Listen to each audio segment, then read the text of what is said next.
Fleming, she began, her voice smooth, I'm Tiffany Hampton. I believe I have an appointment. He nodded, glancing at his schedule. Yes, Mrs. Hampton, you're right on time. I'd stand. But I've got a condition.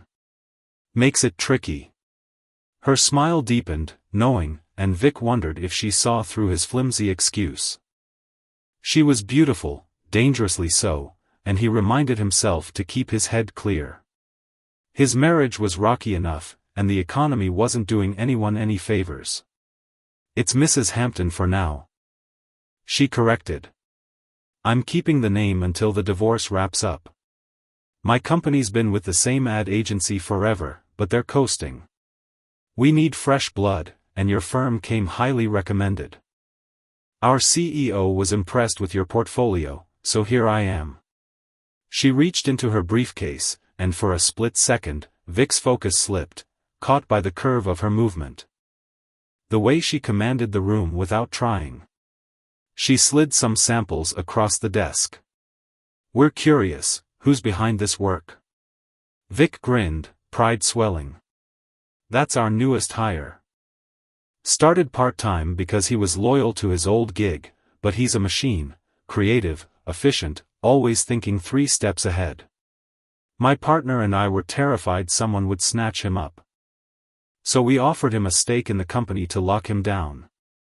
Tiffany raised an eyebrow, intrigued. All that from a part-timer? My company's too stiff for that, never offering equity. Especially not to someone just starting out. I know my role there, they pay me well enough to stay put. Vic chuckled. We got lucky. He went full-time, ditched the other job. And now he's pulling in so much business we're scrambling to hire more. This economy's a goldmine for talent, good people are looking. We almost lost a great candidate to a counteroffer in North Carolina. Married a local girl, didn't want to relocate. He'd have been a powerhouse here. Tiffany leaned forward, her interest piqued. I'd love to meet your guy, toss some ideas around. If we can align, it could be a win for both of us. Vic nodded, already reaching for his phone. He's out today, working with a charity. Something about adoption, tied to those milk ads. Guy's got a martial arts background, even trained with a big name once. Married his financial advisor now, she's got him squared away. Meant it as a joke, but Tiffany's response was sharp. I know the one. They do that adoption event before Christmas. She'd better watch her money, her husband was doing fine before her fame kicked in. No prenup. She's probably out earning him now. You might have seen her in ads, she's dabbling in acting too. Sounds like a plan, Vic said, dialing. Let's get him in tonight, dinner, maybe? He got through to Bruce, his voice upbeat. Hey, I've got a client here, Tiffany Hampton, wants to meet you, brainstorm. Could be big for us. Why are you laughing? I'll text the address. 8 work? Great. Be sharp, man, this matters. He hung up, turning to Tiffany. 8 set. Pick the spot. She smiled. The Palace of Cam, close, great tie, rave reviews. Oh, and your colleague's name? Vic grinned. Bruce Davis. Says he knows you. She froze, just for a second, a frown creasing her brow as she stared at her tablet. Then she looked up, catching me in the doorway. And her face softened. Hello, Bruce. Come in, I won't bite. Promise. I didn't move, and her ease faltered. Waiting for something? She asked. Yeah, I said, voice low. To see if this is real. Or just another chance to get burned. She laughed, but it was thin. Move on, Bruce. It's over. I stung you a little, you crushed me more. Up until the divorce was final, I'd have taken you back. Tried to fix us. I stepped closer, the old ache flaring. Funny, I'd have done the same, until you called to justify what you did. What made you think that was okay? Was I ever that cruel? She rolled her eyes, exasperated. I was hurt, reacting. If I'd thought it through, I wouldn't have. But I knew acting on it would end us for good, so I did, to show you. She stopped. Realization dawning too late. Another lesson from Tiffany, I said, bitter. Worked about as well as the last one. But thanks, I learned something. I let you go. The woman I loved? She's not here anymore. No one's replaced you yet, but I'm not rushing. She's out there, I'm just tired of looking. Her gaze softened, searching. You want someone who'll pour everything into proving she cares, don't you? Exactly, I said. Not possession, partnership. You never got that, Tiff. I'm better off with someone who loves me, truly. I'm good now, not as rich as you, but solid. When I find her, everything I've got, I'll share. Always.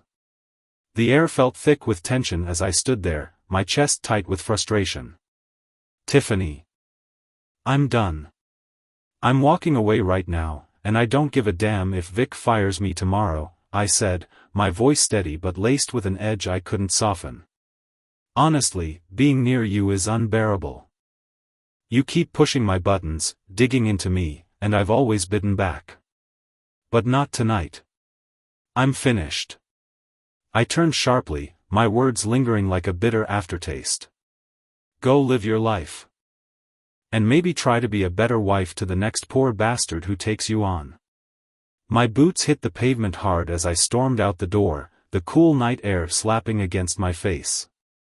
I reached my car in what felt like seconds, a gleaming, brand-new Cadillac Escalade, its polished surface catching the faint glow of the streetlights.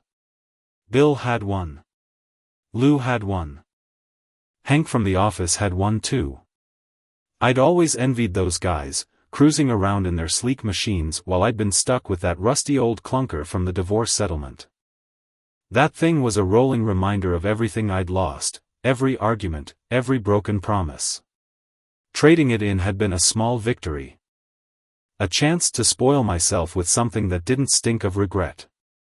I slid into the driver's seat, the leather creaking under me, and let out a long breath. Then, out of nowhere, the passenger door swung open. Tiffany flung herself inside, arms crossed tight over her chest, her jaw set, staring straight ahead like she was daring the world to challenge her. I froze. My hand hovering over the ignition. What the hell are you doing? I snapped, my voice sharper than I meant it to be. She didn't flinch. I'm making my case, Bruce. I'm sorry, okay? Seeing you like this, dressed sharp, working the kind of job I always pictured you in, it hit me hard. It messed with my head. You should have done this for me, not just tripped into it by dumb luck. Her words stung, but there was a crack in her tone, a flicker of something raw beneath her usual armor. I gripped the steering wheel tighter, staring out at the empty street. Yeah. I did stumble into it, I admitted, but here's the thing, I love it. I found something that fits me, Tiffany. One way or another, this was bound to happen. She let out a heavy sigh. Her shoulders slumping as if the fight was draining out of her. Please, Bruce. Let's go back inside. I'll behave, I swear. We'll keep it strictly business. Her voice softened.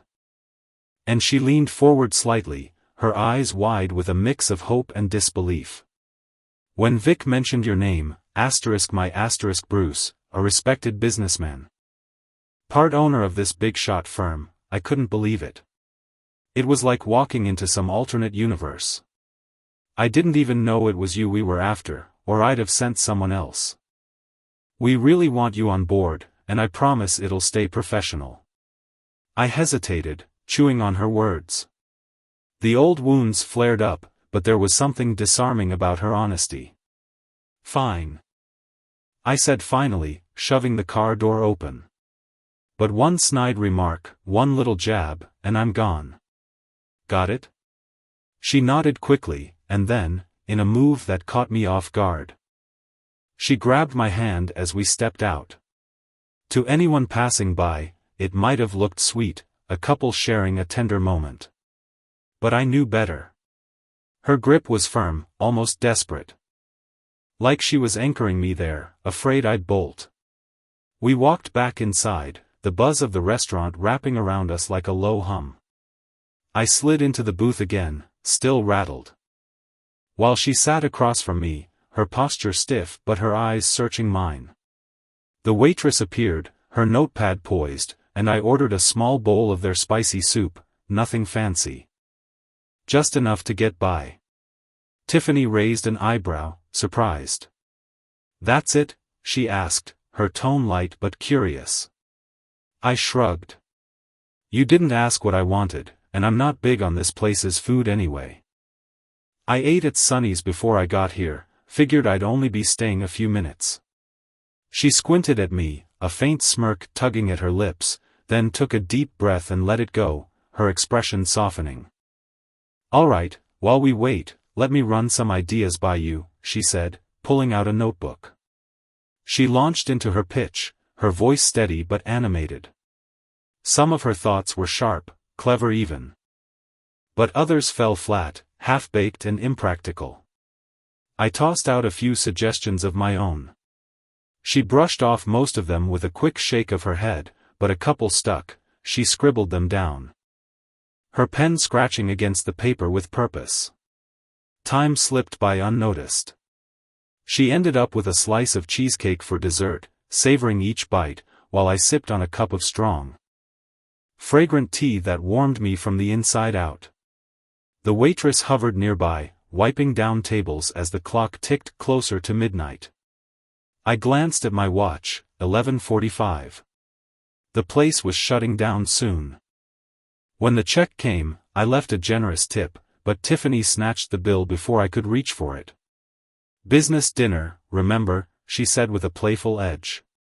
"We're here to talk shop, right? I can expense it, or find someone else to take my place if that's easier for you." I let out a laugh, unexpected and genuine, and she blinked at me, startled. "If you keep acting like you did tonight, I've got no problem working with you," I said, grinning. It wasn't half bad. I've survived worse, like a root canal. She smirked, her eyes glinting with amusement. "Oh, you're funny now? When did you pick up a sense of humor?"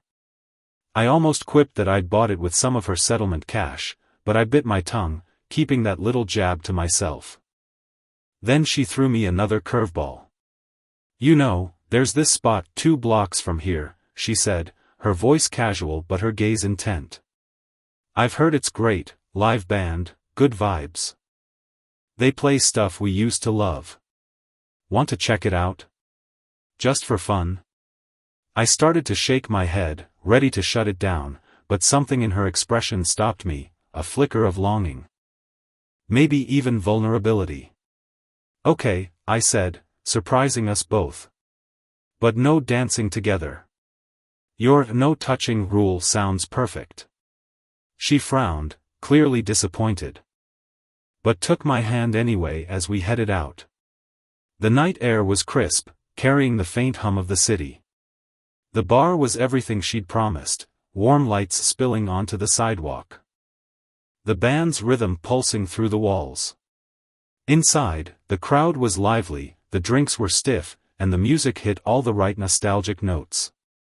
40 minutes later, against every ounce of my better judgment, we were on the dance floor, swaying to a slow song she'd adored since forever. It was the song, the one from our wedding day, all those years ago. Her eyes shimmered with unshed tears as she pressed closer, her arms tightening around me. I didn't pull back. Her warmth seeped into me, and for a fleeting moment, it felt right, bittersweet, fragile. But right. She melted against me, her breath soft against my neck, and my hands moved instinctively, tracing a gentle path from the nape of her neck down her spine. She tugged me closer. And I fought off a dark thought that tried to claw its way in. This was Tiffany, connection was her lifeline, her oxygen. She sensed my tension, looked up, and saw the storm brewing behind my eyes. She eased back just enough to give me space, but her hand stayed firm, unwilling to let go entirely. The song faded, and the silence between us grew heavy. She opened her mouth, her voice trembling. Bruce, Stephen and I pressed a finger to her lips, my face hardening. Don't. I don't need to hear about you and him. I got the full report, live, in color, every damn detail. That's off limits. Not now, not ever. Clear. Tears spilled down her cheeks as she nodded, her breath shaky. I stepped away, giving her a moment to pull herself together. When I came back, some guy was looming over her, his stance too close, too insistent. She was shaking her head, her voice firm but rattled. No, I won't dance with you. My date's coming back, so please, just go. I stepped around him, and her eyes locked on mine, her face paling. Before she could explain, I cut in. Sorry I took so long. Who's this? She shrugged, brushing it off. Just some guy.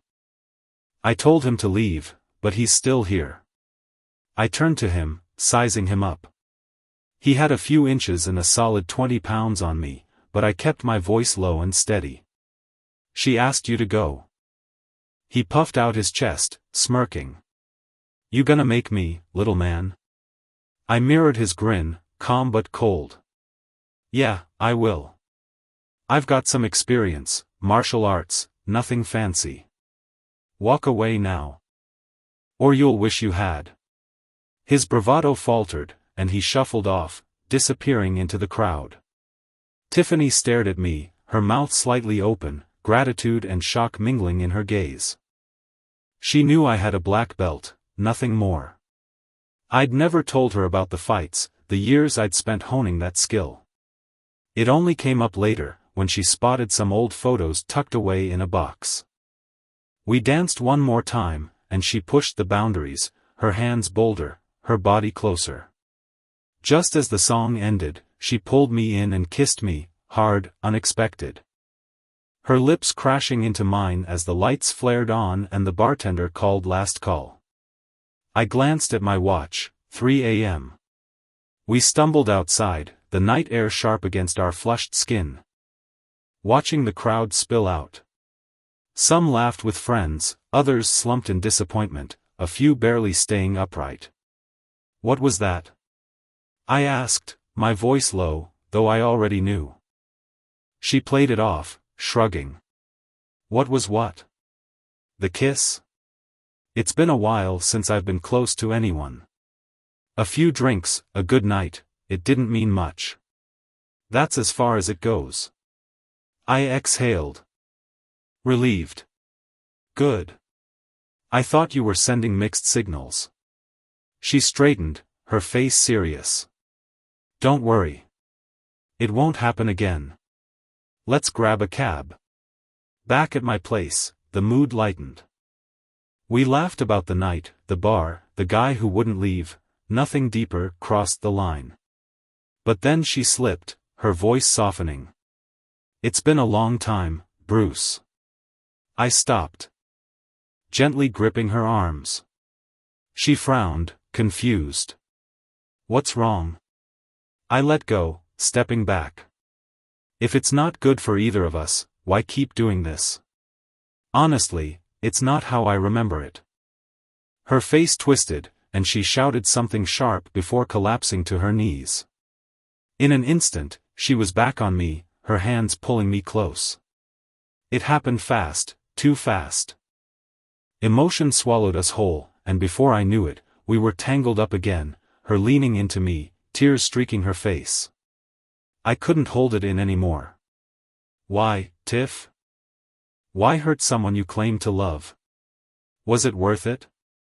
Her eyes locked on mine, brimming with regret and something deeper.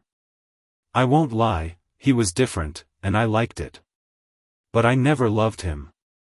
Part of me was furious with you for how it all fell apart. Even after that raw, messy moment, exhaustion hit me hard. She saw the pain in my face and tried to bridge the gap. Bruce. I know it's tough to hear, but I always loved you. What we had was real, not just physical, but us. I've clung to that. Then why the calls? I shot back, my voice tight. I was pissed you left. She said, her tone raw. I couldn't reach you to fix it. Then the divorce papers came, and I was still fighting for us. Yes, things happened with him, but it was never about him, it was the hurt. And when I heard about her, that new woman in your life, I lost it again. I shook my head, the ache swelling. You gutted me, Tiff. That fight at the bar, I was this close to falling apart. All I could think about was you, and it made everything worse. She went still, her hand resting on my cheek, her voice barely a whisper. You're right. If it were me, I'd never forgive you. But you know I've always been a mess. I needed you, even when I couldn't show it. I was sick of everyone seeing me as a screw-up, Mom, everyone, and I started believing it too. The air in the room felt heavy, thick with unspoken words and the weight of years gone by. I leaned back in my chair, exhaustion tugging at my edges, and watched her, my ex-wife. Tiffany, sitting across from me. She'd always had a way of pushing me forward, even when it hurt, urging me to let go of the past and chase something brighter, someone better. Back at the office. My co-workers used to whisper about her, how did I stand it, they'd ask, their voices laced with pity and curiosity. Who planted those seeds of doubt in their minds? I could see it now. The flush creeping up her cheeks, that telltale blush she couldn't hide. Well, Mom, she started, her tone sharp enough to cut through the haze, you can stop right there. You've been the root of so many of my problems, Tiff, and by extension, ours too. Her words landed like stones, and I felt the old guilt stir inside me. I should have been firmer back then. When we were still tangled up in marriage. Now, unshackled from those vows, I could finally speak the truth I'd swallowed for too long. Her mother was a force of nature, impossible to wrangle. If I could track down her father, I'd sit him down and ask how he'd survived it, what role he'd played in this mess. I'd told her this before, my voice steady but ignored. And I doubted she'd hear me now. Not every guy's like him, Tiff, I said, softer this time. There are decent men out there, good ones. But you'll never find them if you keep your walls up. Refusing to trust long enough to see. She didn't respond right away, just fixed me with that stubborn glare I knew too well. I'd struck a chord, and it vibrated between us. So, tell me, I pressed. Why'd you and Mr. Hampton call it quits? Her jaw tightened, and I braced myself, she wasn't going to like this. Let me guess, he tried to run the show, didn't he? She turned her head. Staring off at some invisible point on the wall, her silence louder than any answer. Instead of facing me, she veered off course, her voice quieter now. Did you hear about Mom?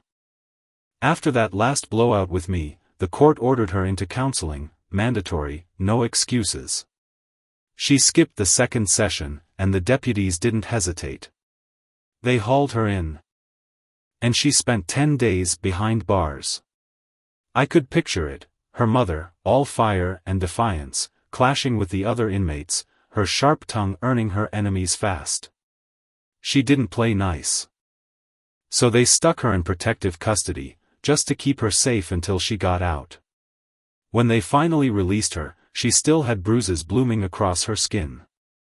The judge wasn't messing around, told her one more missed meeting without a doctor's note, and it's 6 months in a medium-security prison. Not a cushy place either. The state doesn't care about comfort there. Tiffany paused, her fingers twisting together. I laid it out for her too, no more trouble, or I'm cutting her time with the girls. I've got my own flaws. I know that, but I can't let them grow up following her lead. She looked at me then, her eyes clouded with something heavy, like she was teetering on the edge of a confession. I'm seeing a therapist now, she admitted, her voice barely above a whisper. When James walked out, I hit rock bottom. Kept asking myself why I couldn't hold on to anyone. So I found someone to talk to. I blinked, caught off guard. Is it helping? I asked, genuinely curious. She dropped her gaze again, fidgeting. I don't know. It's early days. I could see the struggle in her, the way her therapist's words clawed at habits she'd worn like armor. Change wasn't easy, and I knew it was wearing her thin. I felt my own energy drain away. Too tired to push further. Standing up, I looked down at her, her face a mix of unease and a fragile flicker of hope. For a second, I thought about calling her a cab. Dawn was already breaking through the curtains, but what harm could one night do? I reached out a hand. Come on, we need sleep. Want to call someone? She wouldn't meet my eyes. No, Mom's with the girls. I told her I might be late. I tilted my head, a spark of frustration flaring. Did you plan to crash here? I shoved down the irritation about her mother and the kids. No, she murmured, her hair falling forward to shield half her face, but I was hoping for more than just a quick catch-up. A small smile tugged at my lips. Well, you've got it. Let's rest. She trailed after me, slipping into bed like it was second nature. I felt the mattress shift as she nestled closer. Her presence stirring up a storm of thoughts in my head. A soft sigh escaped her lips, and I knew she drifted off, burrowing deeper into the blankets. Eventually, sleep claimed me too. When I woke, it was closer to noon than morning, a warm contentment settling over me. She lifted her head from the pillow, her smile bright and easy. Good, you're up. I showered already, tidied a bit. Now that you're awake, let's make the most of the day. We eased into a lazy morning, laughter bouncing between us as we talked over nothing and everything. While I was in the bathroom, she'd wandered the condo, poking around my space, and brewed a pot of coffee. We sat with our mugs, the silence between us comfortable, until she started fidgeting. Her mind clearly drifting to the girls. Their rooms, I let them decorate, within reason, I said, sensing her unspoken question. I wanted them to feel safe here, to know I'm still in their corner. The split hit them hard, and I needed them to see I care. She let out a long breath. They're not tough kids, you know. When you left, the questions started piling up. Kathleen thought it was that vacation, convinced herself if she'd stayed home with you, we'd still be together. She told me once, when she was feeling low. I frowned. The ache of that confession settling in my chest. What do you even say to that? I just kept showing up for them, and things settled eventually. They never warmed up to your husband, though. Her cheeks flushed again. I know. Marrying him was a mistake. I winced, the echo of her saying the same about me stinging more than I'd expected. She ducked her head, missing my reaction. Lost in her own regrets. I still don't get why I did it. Maybe I was lonely, and he was just there. We met when his company brought mine on to scout locations for his restaurant chain. He was good-looking, sharp, charming, until he wasn't. Right after the wedding, he started pushing for the girls to go to some fancy boarding school, his old one. His mom was British. And I guess that's normal for rich families over there. The girls hated the idea, begged to stay with you instead. It took so much convincing to calm them down. They tolerated him at first. Then just tuned him out. She kept going, her voice picking up speed. He sank everything into that chain, his big dream. Thai fast food in America, of all things. People didn't bite. The reviews were brutal, and the money started bleeding out. When it got bad, he came to me, asking for a huge chunk of cash to save it. I laughed, couldn't help it, and he was furious. He knew I'd say no. Good thing I'd made him sign a rock-solid prenup. I'd learned my lesson before. He was almost broke when he bailed for a job on the West Coast. Divorce papers showed up a week later. He tried to grab a piece of my assets, but my lawyer, Matt, had it locked down tight. I had the last word on the settlement. Even if I never see that money. It felt like a victory. I grinned faintly, thinking of how far I'd come myself.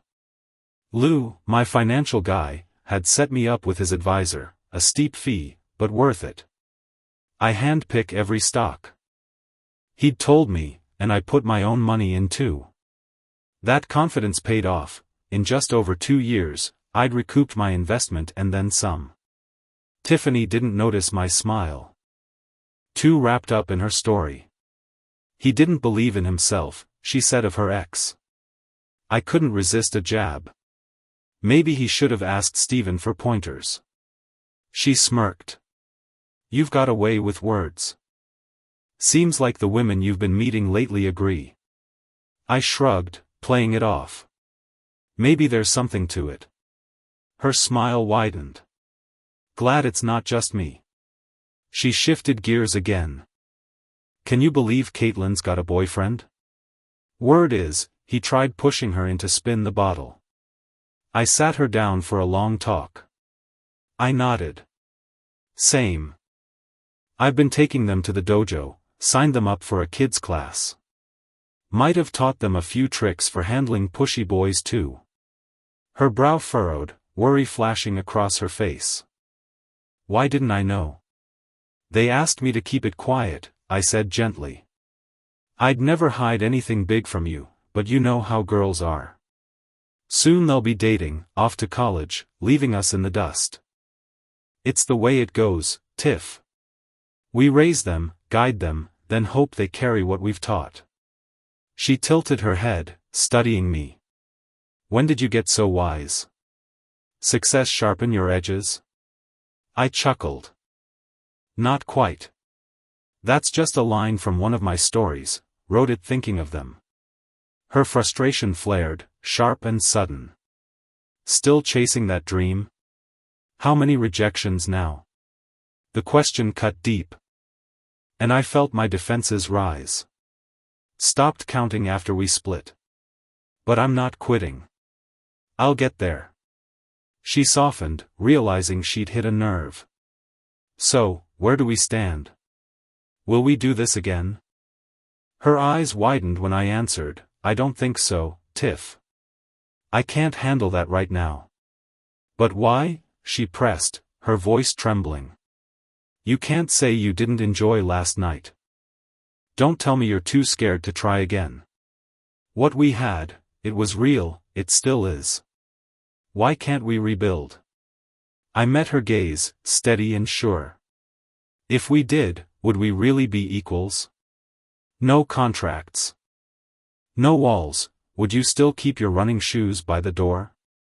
The argument erupted like a storm breaking over a fragile shore, tearing through the quiet of the room. She stood there. Her voice trembling with a raw edge of frustration that cut deeper than I'd expected. You can't let me be myself, can you? She said, her words sharp and heavy with accusation. Her eyes, usually so steady, flickered with a mix of hurt and defiance, as if she'd been holding this in for far too long. You're always going to want to control me, aren't you? I fumbled for a response. Caught off guard by the intensity of her emotions. Sort of, but not really, I mumbled, my voice softer than I intended, betraying my uncertainty. I wanted to explain. To make her see it wasn't about power or dominance. It's not about money, I added, leaning forward slightly, desperate to bridge the widening gap between us. It's never been about money. It's about being equals, sharing everything, truly partnering in this life. But as the words left my mouth, I saw the doubt cloud her face, and a sinking feeling gripped me. "I can't see you doing that," she shot back, her tone laced with resignation. "And you know it." The air grew thick with unspoken tension. I tried to shift the conversation, grasping for something to lighten the weight pressing down on us. "What does your therapist say about this?" I asked, half hoping she hadn't brought it up with her yet. "Or have you even told her?" She didn't answer right away, her silence louder than any words could have been. "I can't picture you sharing with me," she finally said, her voice dropping to a whisper. "So why would you with anyone else?" Her eyes searched mine for a moment, looking for a crack in my resolve, but then she turned away. She didn't want to fight anymore. I could see it in the way her shoulders slumped, the way her hands fidgeted with the edge of her sleeve. This was it. The unraveling of whatever fragile thread had still held us together. A heaviness settled over me, oppressive and unrelenting, like a stone lodged in my chest. "Yes, this is it," I said. My voice barely above a whisper, each word tasting like ash. "I won't see you again, Tiff. I just can't go back to how things were, and you're not going to change. So let's go back to living separate lives and focus on our wonderful children. That's all I can offer you." She didn't respond. The room filled with the quiet rustle of her movements as she slipped into her coat, her fingers trembling slightly as she buttoned it up. The silence was deafening, broken only by the sharp slam of the door as she left. I stood there, rooted to the spot, the echo of that sound reverberating through me. Slowly, I sank into a chair at the dining room table, its worn surface cool against my palms. Tears welled up, unbidden, and spilled onto the wood, pooling in the scratches and dents of a table that had seen better days. I stared at them, watching them glisten under the dim light, and wondered how I'd been so blind, so foolish to let it come to this. Time moved on, as it always does, carrying me along in its relentless current. A few weeks later, we landed a big contract at work, a small victory that felt hollow against the backdrop of my personal wreckage. A new woman stepped up to lead the project, her confidence radiating in a way that drew attention. She was poised, her dark hair pulled back in a sleek bun, and she carried herself with an effortless grace that reminded me faintly of Tiff. One day, as we reviewed some documents in the break room, she lingered a little longer than necessary, her gaze catching mine with a spark of interest. I felt the flicker of temptation ignite within me, a reckless, fleeting urge to let it play out, knowing word would inevitably reach Tiff. It would have been so easy to lean into it, to let spite guide me down that path. But I stopped myself, exhaling a shaky breath as I turned away. That wasn't who I wanted to be. Months slipped by, each day blurring into the next, until another twist of fate jolted me out of my stupor. We were gathered at O'Brien's pub, a cozy little place with wood-paneled walls and the faint smell of hops lingering in the air. The occasion was Lou's recovery, a hard-fought battle that had left him leaner but brighter-eyed than before, and his reunion with his wife, Mona. The room buzzed with laughter and clinking glasses. A celebration of second chances. Mona was there, radiant as ever, her auburn hair catching the soft glow of the hanging lights. She had a way of drawing people in, her warmth and wit knitting the group together effortlessly. She'd orchestrated this night with care, making sure every detail felt right. From the playlist humming in the background to the extra chairs squeezed around the table. Madeline showed up too, his lanky frame slouched casually in a corner booth, accompanied by the enigmatic French woman who'd become the subject of hushed whispers. Her accent was thick, her laughter musical. And she wore a scarf draped elegantly over one shoulder, every bit the mystery people made her out to be. Vic Fleming was there with his wife, a stunning blonde I'd privately nicknamed this year's model. Their marriage felt like a ticking clock, her youthful energy a stark contrast to his weathered charm. And I couldn't help but wonder how long they'd last. Hank Clark rounded out the group, his broad shoulders filling the space beside his wife, a woman whose presence commanded attention. At 50, she carried herself with a quiet strength, her dark eyes sharp and knowing. I'd heard whispers of her struggles, challenges that dwarfed my own, and yet she and Hank always seemed to find their way back to each other. There was a time Henry nearly left her for someone younger. A fleeting affair that had tested their bond. It only made her grip on him tighter, her resilience a silent lesson I couldn't ignore. The night unfolded in a haze of easy conversation and gentle ribbing. We swapped stories over pints of amber beer, the table littered with crumpled napkins and half-empty plates of fries. Mona, ever the instigator, leaned across the table with a teasing smile. "So, Bruce, have you written anything lately?" Her question caught me off guard, and I hesitated, swirling the foam in my glass. "Yeah, a little," I admitted, after things ended with Tiff. "But it's not worth sharing, nothing good enough, anyway." Mona had been quiet until then, her fingers tracing the rim of her water glass. But now she straightened up, her hazel eyes locking onto mine. "You know, I've read some of your short stories," she said, her voice steady but kind. "I looked you up after Lou mentioned you were friends." I raised an eyebrow, surprised. "And? What did you think?" She shifted in her seat, a flicker of discomfort crossing her face. "If we're going to be friends," I pressed, leaning forward, "I need you to be honest with me. Just give me the truth, I can handle it." She nodded, exhaling softly. "Okay, but you asked for it. Your writing, it's got a narrow appeal. It might work for younger readers or older ones who like something simple, but for most people, it falls flat. There's no tension, no real stakes. Everything feels too neat, too easy. People want depth, conflict that digs into you, resolutions that feel earned, emotions that hit hard. If you can't deliver that, you're going to struggle." "I'm sorry, Bruce. You seem like a good guy." Her words landed like a punch, sharp and unrelenting, though her tone softened the blow. I forced a smile, trying to mask the sting. "Well, I did ask for it." Vic, who'd been listening with a sly grin, clapped a hand on my shoulder. "Thanks, Mona. Saved us the trouble." The table erupted in light laughter. And we steered the conversation elsewhere, leaving my wounded pride to lick its wounds in silence. But Vic wasn't done. Later, as the crowd thinned and the pub grew quieter, he slid his glass aside and fixed me with a serious look. "The truth is, Bruce, you've got it in you to write something compelling. I've seen your ad copy, those short, punchy lines you churn out for work. They capture real life in a way your stories haven't yet. If you don't mind a suggestion, I've got one." I nodded, curious despite myself. "Go on." He leaned in, his voice dropping conspiratorially. "First, you're not using your resources right. You need to write something that matters, something with weight.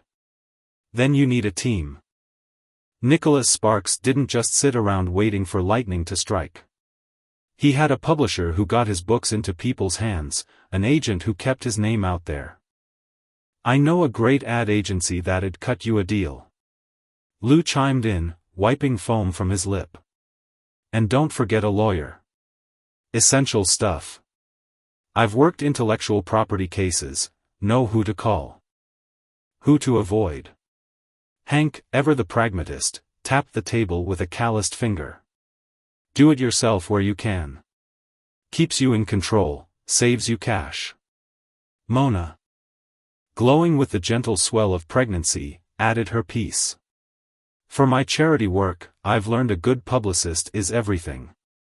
I'm not working right now, I could handle a lot of it myself. Tap into my network." Madeline flashed a rare smile. "There you go, lawyer, publicist, ad agency. Find a sharp agent, a solid editor, write something real, and you're golden." I sat back, stunned. Why hadn't I seen it before? For 3 weeks, I mulled it over, letting their words simmer. Then it hit me, a story, vivid and alive, inspired by Lou and Mona's rocky, beautiful journey.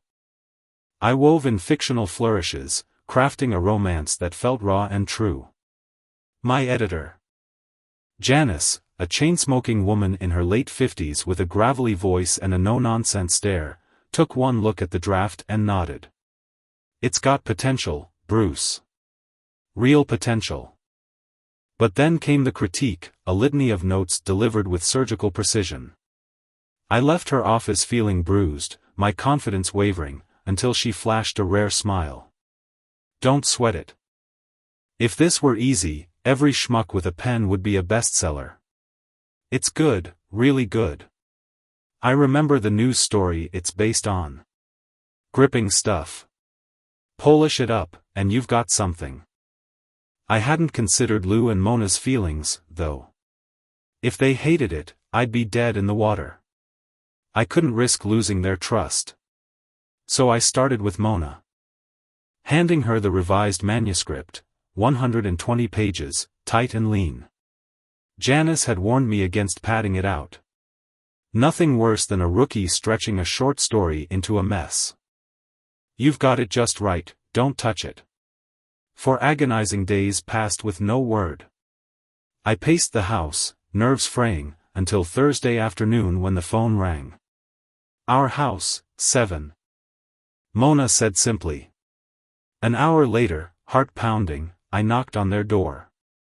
Mona greeted me with a hug that felt like sunlight breaking through clouds. Thank you, she whispered. Her voice thick with emotion. It's beautiful. If I hadn't lived it, I might not feel it this deep, but you nailed it. Lou clasped my hand, his grip firm. Great job, Bruce. Everyone around here'll know it's us, and I'm good with that. Maybe it'll show folks they can weather the storm if they try. His face grew solemn. There's stuff from back then nobody knows. We trust you to handle it right. That okay? I nodded, relief flooding me. Of course. The next day, Mona and I met for a 3-hour lunch at a quiet cafe. The kind with mismatched chairs and the smell of fresh coffee hanging in the air. She opened up, really opened up, about the pain, the hope, the moments she'd nearly given up. Her voice broke more than once, and I blinked back tears as she spoke, her hands clutching a napkin like a lifeline. Lou was easier to work with, I'd been there for some of it, but his hurt still ran deep, quieter than I'd guessed. Armed with their truths, I scrapped the draft and started over. This time. It bloomed into a full novel, rich and layered. Janice took it, summoning me back 3 days later. She sat silent for a moment, and I swore I saw tears glinting in her eyes. This is good, Bruce. She said, leaning back with a sigh. Really good. A few tweaks, but it's got legs, maybe not a blockbuster, but with the right push, it'll find its people. Vic kicked off an online campaign. We sank money into Amazon ads, and Hank suggested billboards, 300 of them, plastering bittersweet farewell across the Southeast. Sales trickled in at first, then surged, 300 Kindle downloads. 400 ebooks, 200 hardbacks a day by month's end. Reviews poured in, 950, all 4 stars or better. I hit the local talk show circuit, Atlanta, Charlotte, Nashville, dodging Florida and Savannah at Mona's insistence, keeping my personal life vague. Then Oprah called it a favorite, inviting Lou and Mona on her show. They went in my stead, laughing off my shyness. She grinned, if his next one's this good, he'll have to step up. The book climbed to the bottom of the New York Times bestseller list for 2 weeks. One afternoon, I bumped into Tiff at a diner, both of us alone, the air thick with what-ifs. Instead of awkwardness, I took her hand, smiling at the hostess. Table for 2. She followed. And we talked, really talked, like adults who'd lived enough to know what mattered. The conversation flowed easily between us, settling into the kind of safe, familiar territory that always seemed to anchor our talks, our kids. I couldn't help but marvel aloud at how fast they were growing, their once small frames stretching into something more mature, more defined. "Can you believe how grown-up they look now?" I said, my voice tinged with a mix of pride and disbelief. Tiffany's eyes softened as she nodded, her lips curling into a faint smile. "Did you hear about Caitlin? She started her period," she added, her tone carrying a quiet wonder, as if she couldn't quite grasp that our little girl was stepping into womanhood. I chuckled, running a hand through my hair. "Yeah, I know. I had to run out and grab her some supplies the other day." Tiffany's eyebrows lifted slightly, a flicker of surprise crossing her face. "Really?" she asked, and I nodded with a grin. "Yep, really. It's just life, you know, part of the deal." Her smile widened, a glimmer of nostalgia lighting up her expression as she leaned back in her chair, cradling her coffee mug. "You used to do that for me all the time," she said, her voice softening with the memory. "Whenever I needed anything like that, you'd just handle it." She paused, her gaze drifting somewhere far off, and I could tell she was picturing those days, back when we were a team, navigating the chaos of life together. "You were pretty great about stuff like that, Bruce. A good husband, especially with the little things." Her words hung there for a moment, warm and unguarded, and I felt a pang of something bittersweet twist in my chest. Not wanting to linger too long in the past, I shifted gears, steering us into lighter waters. "So," I said, raising an eyebrow with a playful smirk, "are you out there working on husband number 3 yet?" Her face clouded over instantly, the warmth fading as her lips pressed into a thin line. "No," she replied, her tone clipped, almost defensive. "I go out with guys sometimes, sure, but honestly, it's just for company. Keeps the loneliness at bay. I haven't found anyone who really fits. No one who gets me, you know." She sighed, her fingers tracing the rim of her mug absently. Then her eyes flicked up to meet mine, curiosity sparking in them. "What about you, Bruce? You ready to dive back into something serious?" I grinned, leaning back in my chair with a casual shrug. "Nah, not really. Been there, done that, got the scars to prove it. I've only ever truly loved one woman, Tiff, and that was you." The admission slipped out easily, honest and unfiltered, and I saw her expression shift, a flicker of something unreadable passing through her eyes. "But," I added quickly, keeping my tone light, "I am seeing someone right now. We hang out a lot, have a good time together. It's not forever, though, I'm just enjoying it while it lasts." Her frown deepened at that, a shadow crossing her face. She just said she dated for companionship, but somehow, hearing I was having fun seemed to rub her the wrong way. "Be careful, Bruce," she said, her voice low and edged with caution. "You've got a lot to lose." It was early 2011, and the world around us felt like it was teetering on the edge. The economy was a mess, shaky ground that seemed to shift beneath everyone's feet. I'd had a long talk with my financial advisor a while back, a sharp-eyed guy named Fred who'd gathered a handful of us in his cluttered office to lay out the grim reality. "You invested big during the housing boom," he'd told me, tapping a stack of papers on his desk. "Smart move. But I pulled you out when the cracks started showing. Things are going to get uglier before they turn around, Bruce. Still, there'll be opportunities, great deals if you're ready to jump on them." He'd leaned forward then, his voice dropping conspiratorially. "I'm unloading some assets now while prices still hold a little weight. Trust me on this?" I had, and so had Tiffany. We'd followed his advice to the letter, watching the numbers like hawks. Back then, I'd taken out a hefty chunk of cash to kickstart my writing, a risky leap that had paid off in spades. I'd already cleared my debts. And the profits were rolling in, growing steadier by the day. It gave me a quiet confidence, a sense that I'd land on my feet no matter what. Sitting across from Tiffany now, I studied her closely. We were both 37, but time had started etching its mark on her, faint lines fanning out from the corners of her eyes, a weariness settling into the slope of her shoulders.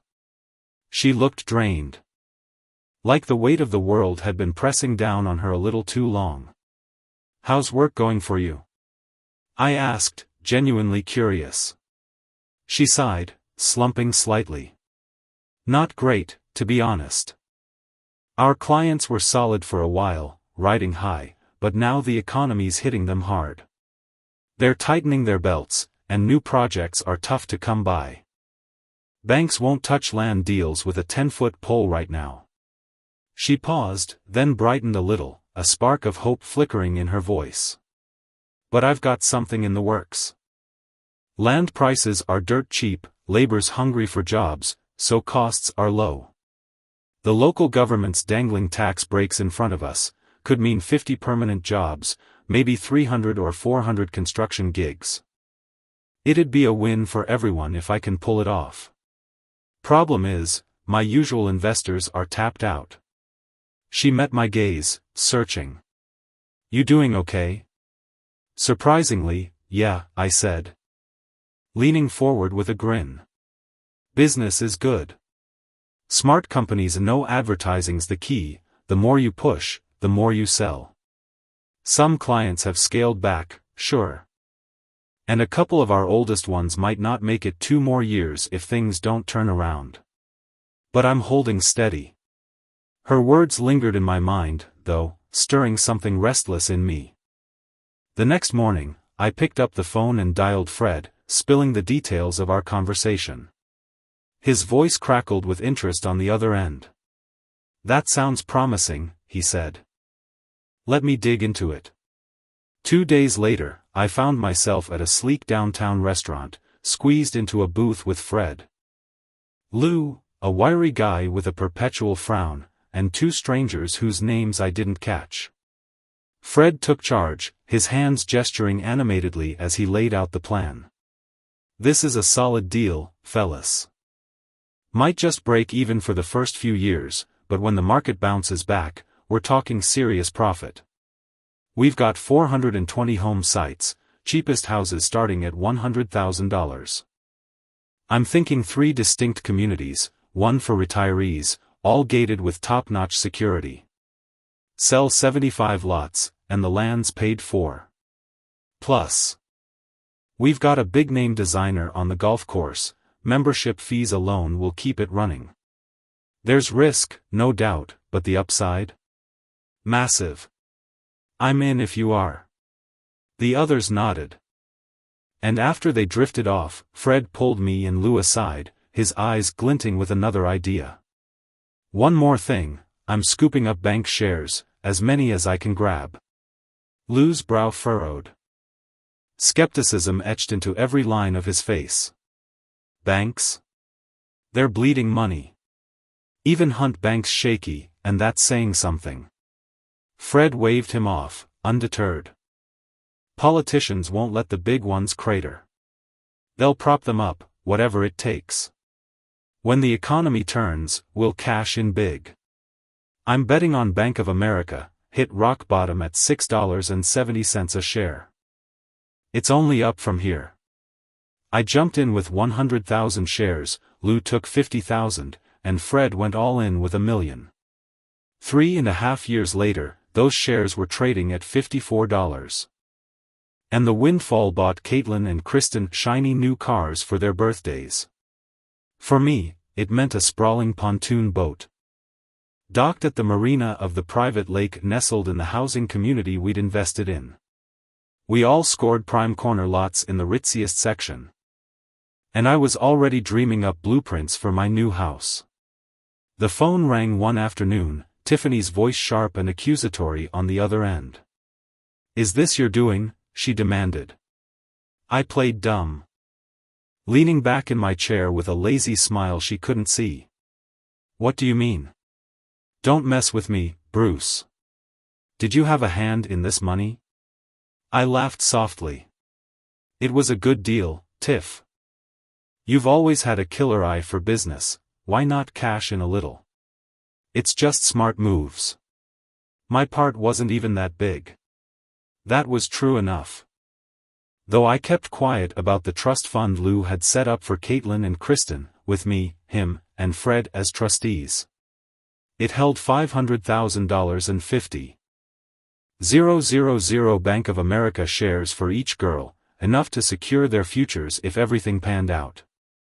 She went silent, stunned, before I cut in again. Hey, don't question a windfall. Take the money and run, you've earned it. Her practical side won out, and the deal closed. Her bosses were so thrilled they gifted her a sleek BMW Boxer. And I'd catch glimpses of her zipping down Main Street, the car's engine purring as she flew past. Every time, I'd smile to myself, a quiet satisfaction settling in. Life was good, and getting better. The new woman in my life, Janice, was a novelist, wildly successful and 8 years my senior at 45, though you'd never guess it from her vibrant energy. We clicked instantly. Our connection deepening into something effortless and electric. She had a spark that outshone even Tiffany or Deanna, teaching me things about love and passion I hadn't known I'd missed. Her 2 daughters, the same age as mine, hit it off with Caitlin and Kristen like they'd been friends forever. I'd just released my second book, a sprawling, soul-shifting story that had poured out of me, and Janice beamed at me over dinner one night. You're about to be a name, Bruce. This one's going to put you on the map. After 17 rejections. My publisher had finally bitten, and with Mona and Lou negotiating hard, they'd paid dearly for those past snubs. HBO snagged the film rights to Bittersweet Farewell for a hefty sum, and suddenly, my future glowed with possibility. Sarah, Janice's best friend and another creative force, was buzzing about her own plans, a vacation to recharge before her 4th book's movie premiere and a whirlwind of talk shows and red carpets. Our daughters bonded over their obsession with a chart-topping boy band, and Sarah grinned at me one day. I can get tickets, Bruce, backstage passes, too. The girls would lose their minds. I didn't tell Tiffany why, but I convinced her to let me take the girls for 4 weeks that summer. Her latest land development triumph had her swamped, so she didn't argue. Pack light. I told Caitlin and Kristen, winking. We're going somewhere special, might involve some shopping. Sarah's timeshare with a private aviation service whisked us off in a jet to New York. The girls' eyes wide as the city skyline came into view. We checked into a swanky hotel, claiming a sprawling suite, Sarah and I in the master, the girls splitting 2 rooms by age. We dolled them up and headed to the venue, where one of them, Kristen, I think, literally fainted when she saw the band's name blazing on the marquee. Inside, we were front row, swallowed by a sea of screaming teens. Sarah laughed, squeezing my arm as I handed her earplugs.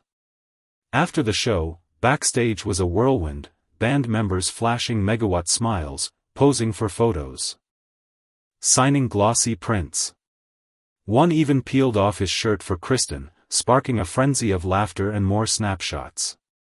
The girls floated back to the hotel on a high, crashing in cozy band tees while Sarah and I exchanged knowing looks, saying nothing. The next day, their Facebook feeds exploded with photos, and we hit the city's ritziest stores, arms loaded with bags. Life felt big, bright, and unstoppable, and for once, I let myself believe it could stay that way. The day unfurled like a vivid tapestry as we stepped into the electric hum of New York City. The Guggenheim rose before us, a spiraling marvel of white concrete that seemed to pull the sky down to meet it, and I couldn't help but feel a flicker of awe threading through my chest. My daughters, Kristen and Caitlin, darted ahead, their laughter cutting through the urban clamor like a bell, while Sarah lingered beside me, her eyes catching the light in a way that made them gleam with quiet wonder. Times Square was next, a chaotic symphony of flashing billboards and restless crowds that swallowed us whole. The girls gaped at the kaleidoscope of colors, their faces painted with neon reflections. And I felt a swell of pride at their unbridled excitement. Then, out of the bustle, a street performer emerged, a wiry man draped in a patchwork costume that looked like it had been stitched from a dozen different stories. He strummed a guitar and belted out a tune so cheerful it seemed to dance in the air, and the girls clapped along, their giggles bubbling up as he tipped his hat to them. I snapped a photo. The three of them framed against the pulsing backdrop of the city, and though I raised an eyebrow at his eccentric getup, the moment felt warm, light-hearted, like a fleeting gift from the streets. That evening, we piled back onto the private jet, the hum of the engines a steady heartbeat beneath us as we cut through the night sky toward Los Angeles. The girls chattered about the premiere awaiting us, their voices a bright tangle of anticipation, while Sarah sat quietly, her fingers tracing the edge of her seat, lost in some private reverie. I watched her for a moment, struck by the elegance she carried so effortlessly, and wondered what thoughts flickered behind her calm exterior. The next night, under the glare of Hollywood lights, we stepped onto the red carpet. Sarah was a vision in a flowing gown that caught the flashes of cameras like liquid starlight, and the girls twirled in their dresses. Their hair swept up in delicate curls that made them look like they'd stepped out of a fairy tale. I'd scrubbed up decently in a tuxedo, the fabric crisp against my skin. But I hung back as the crowd's attention swung toward Sarah. Photographers called her name, their lenses hungry for her poised smile, and she handled it with a grace that left me quietly impressed. When she turned to me, her lips brushed my cheek in a fleeting kiss, soft, grateful, and she slipped her arm through mine. The gesture sent a jolt through me, small but electric. And I caught the murmur of the onlookers, their whispers weaving tales about us. Gossip rags would later buzz with speculation, some even dubbing me her new husband, but I brushed it off. My focus tethered to the warmth of her arm against mine and the way the girls beamed as they walked beside us. Morning broke over LA, and we traded the jet for a commercial flight bound for Japan. The shift jarring but oddly grounding. The plane descended into a landscape of rolling green hills and ancient rooftops, and I pressed my forehead to the window, marveling at how the world could feel so vast yet so intimate. At a traditional restaurant, we sat cross-legged on tatami mats, the air thick with the scent of miso and grilled fish.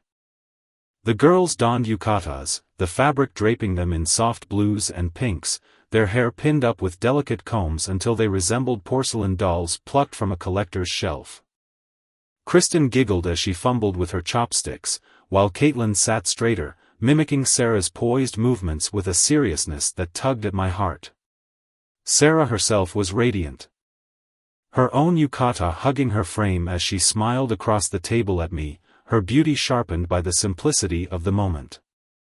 She was there for a book signing, her latest novel had just hit shelves, and the next day, I stood at the edge of a crowded bookstore, watching fans clutch their copies and murmur praises. Some glanced at me, assuming I was her bodyguard, and I didn't correct them, content to let her bask in the spotlight. That night, though, a thorn of unease pricked me. The girls had slipped off to a movie with their actual security team, and the absence of that small responsibility gnawed at me, leaving a hollow ache I couldn't quite name. Back home, their Facebook pages exploded with photos, thousands of followers liking and commenting, and I grinned at their enthusiasm until an email from Tiffany landed like a punch. Her words seethed through the screen, sharp and accusing, claiming I'd orchestrated the trip to spite her. My pulse quickened as I read, frustration coiling tight in my chest.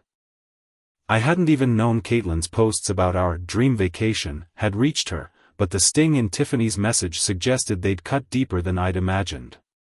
I paced the hotel room, the carpet muffling my steps, and forced myself to breathe before typing back. What's going on with you, Tiff? I don't need your permission to take the girls on a trip. Maybe I should have told you. Sure, but Sarah invited us last minute. They'll be home safe in 2 or 3 weeks. My fingers hovered over the send button, a flicker of guilt mingling with my irritation, but I hit it anyway, hoping it would close the matter. 2 days later, we stood atop the Great Wall of China, its weathered stones stretching into the horizon like the spine of some ancient beast. I ran my hand along the rough surface, awed by the sheer will it must have taken to build, while the girls shuffled beside me, unimpressed by history's weight. Kristen kicked at a pebble. And Caitlin sighed, her eyes drifting to the misty distance, but that night, a puppet show in a dimly lit theater sparked life back into them. Shadows danced across the stage. And their laughter rang out as they snapped careful photos, posting them the moment we crossed into Mongolia. From there, our journey spiraled across Europe, England's misty cliffs, Ireland's emerald hills, Scotland's brooding castles, France's golden streets, Germany's fairy tale towns, Italy's sun-drenched canals, the Netherlands' orderly charm, Sweden's crisp air, and Spain's fiery pulse. We rode gondolas in Venice, the water lapping at the boat as Sarah leaned close, her shoulder brushing mine, and in Pamplona. I shocked them all by joining the running of the bulls for a breathless sprint, adrenaline searing through me as the girls shrieked with delight. We traced the Book of Kells' intricate lines, kissed the damp Blarney Stone, tossed coins into Roman fountains, and craned our necks to glimpse the Pope from afar, his white figure a speck against the Vatican's grandeur. Crossing from France to England on a creaking ship manned by sailors in old-fashioned garb, I felt time itself bend around us, wrapping the trip in a glow that lingered long after we touched down in Jacksonville. 3.5 weeks after we'd left, we were home, my wallet lighter but my heart full. The girls raced to unpack, their voices echoing through the house, but that final night abroad clung to me. Sarah had curled against me on the hotel bed, her warmth seeping into my side as she reached into the nightstand and pressed a small box into my hand. My breath caught as I opened it, 2 wedding rings glinted up at me, simple and undeniable. "We're great together," she said, her voice soft but steady. "Our kids get along like sisters. Money's no issue for either of us. Will you marry me?" Her eyes searched mine, brimming with hope. And my chest tightened. I shook my head, the word slipping out before I could soften it. "No," her face faltered, and I rushed to explain. "It's not that I don't care, Sarah. You're amazing, a fantastic mom, fun, beautiful. But you don't love me. You love the idea of us, some literary power couple. We've got a spark, sure, and the kids adore each other. But we don't know each other's rhythms yet, the little things that make a life. I care about you deeply, but I don't love you, not like that. Let's take it slow, see where it goes. Maybe one day." Her silence stretched, heavy and taut, until her voice broke it, sharp with an edge I hadn't expected. "It's her, isn't it? Tiffany. You're still hung up on her. I saw that photo in your book, you can't let her go. She's nothing compared to what we could have. You won't find better than me, and I'm not waiting." She stood, her silhouette rigid against the dim light, and left the room. I watched her go, a strange calm settling over me, no regrets trailing in her wake. That night, Tiffany slipped into my dreams, not as a lover, but as a memory. We were young, sprawled on a blanket under a summer sky, her laughter light and unburdened. I woke with wet cheeks, the ache of nostalgia gripping me, and sleep eluded me after that. We returned 4 days early, and I drove the girls to Tiffany's sooner than planned. Caitlin had broken down in France, her tears spilling as she whispered, "I miss Mom. I wish she was here." Was it like this when we went to Hawaii with her? Her small frame trembled against me, and I held her tight, my voice steady despite the lump in my throat. I loved your mom, kiddo. She loved me too, or we wouldn't have you and Kristen. People change, one grows, the other doesn't. But I've never regretted her, or you too. Well, maybe when you're driving me nuts, but mostly, I'm lucky to have you. She pulled back, a faint smile breaking through. We're not handfuls, Dad. We're just smarter than most. When Tiffany pulled up, the girls bolted to her, their arms wrapping around her in a tangle of tears and hugs. I hung back, unloading suitcases as her SUV shuddered into park, and watched the reunion unfold. Her face tightened when she saw me, her voice clipped as she sent the girls inside. You had to outdo me, huh? Well, you win. Now I'll hear about the Great Wall and the Eiffel Tower instead of Hawaii. Her words barbed, and I felt my temper flare. Enough, Tiff. I didn't judge your dates, so leave mine alone. It's not your business anymore. Her eyes widened, then she turned and fled inside, tears streaking her face. At O'Brien's 2 nights later, my friends chuckled over it. She's still into you, Lou said, grinning. Mona nodded. She's trying to change. But Bill leaned in, quieter. She's seeing Teller, therapist guy. Good for her, if she needs it. I stared at my beer. Tiffany's words echoing, and wondered if they were right, or if some bridges stayed broken, no matter how much time passed. Mona tilted her head back, letting out a dramatic eye roll that carried years of exasperation. Men, she thought to herself, could be so utterly blind sometimes, stumbling through life missing the most glaring signals.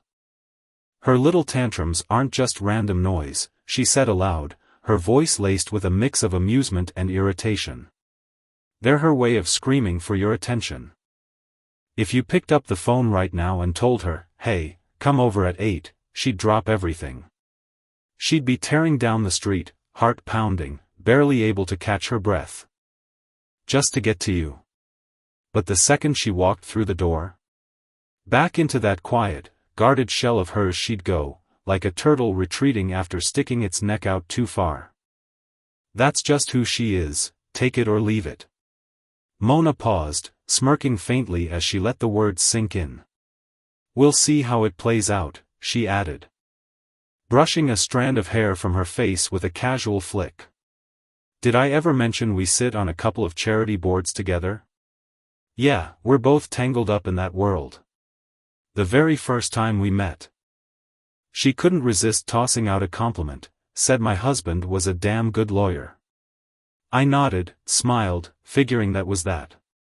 But then she pivoted, and suddenly it was all about you. You, your name spilling out of her mouth like she couldn't help herself. One time, she even cracked a joke about your writing. Oh, it took every ounce of self-control I had not to fire back. I bit my tongue so hard I practically tasted blood. After that, I gave her the cold shoulder for the next 2 meetings, couldn't even look at her without feeling my patience fray. Since then, not a peep about your scribbles. But when she smiled at me today, that sly little curve of her lips, I got the sense something's brewing. Things are about to shift, trust me. She leaned in closer, her tone dropping to a conspiratorial whisper. So, are you ready for this big event of yours?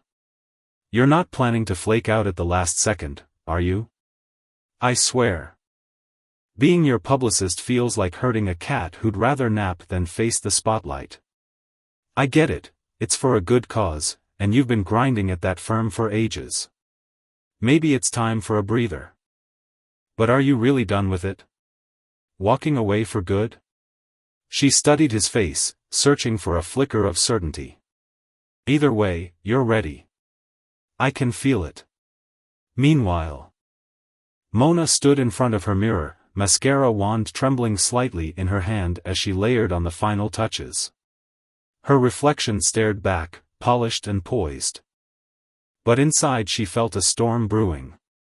These events used to spark joy, glittering nights filled with laughter and purpose, but now they dragged on her like a heavy coat. The pressure to find the perfect +1, to orchestrate every detail flawlessly, had worn her thin.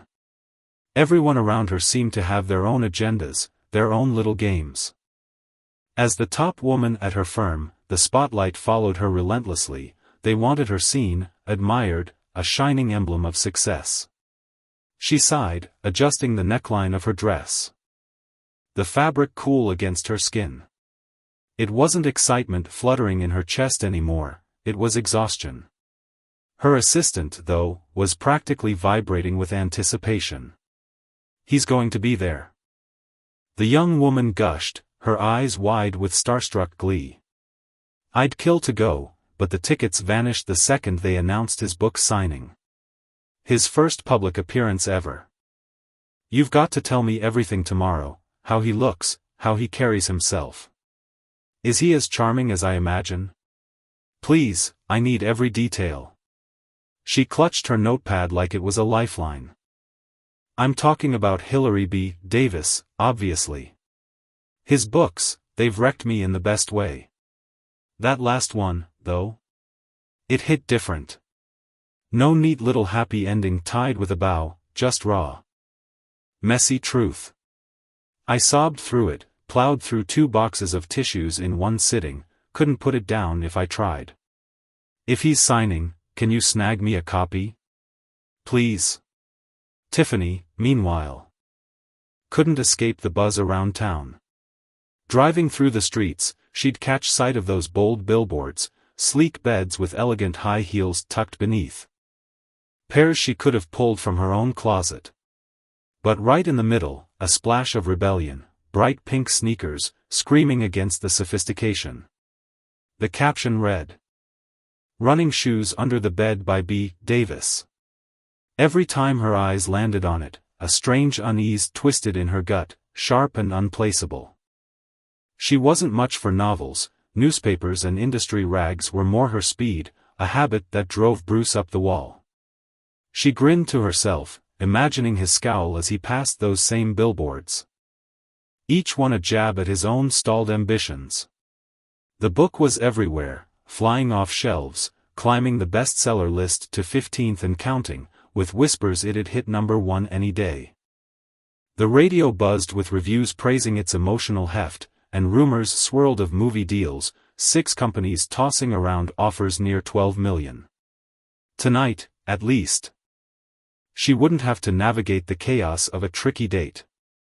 Her companion was her eldest daughter, Caitlin, who'd thrown a theatrical fit when she learned she'd be tagging along. Tiffany had relented, knowing it'd offer an easy escape hatch, and maybe give Caitlin a glimpse into a grown-up world she hadn't yet explored. It might just widen her horizons. They were headed to a charity dinner. $500 a plate, all to aid victims of a horrific tragedy at the old courthouse. A drug gang had unleashed chaos, targeting judges and the district attorney. The DA had escaped, thank God. But too many others, mostly legal folks caught in the crossfire, hadn't. Tiffany remembered the headlines, the knot of gratitude in her chest that she and Bruce worked safer gigs. Far from that kind of violence. Her tablemates tonight were Mona and Lou Walters. Lou had rubbed her wrong at first, all gruff edges and blunt words, but over time she'd come to admire him.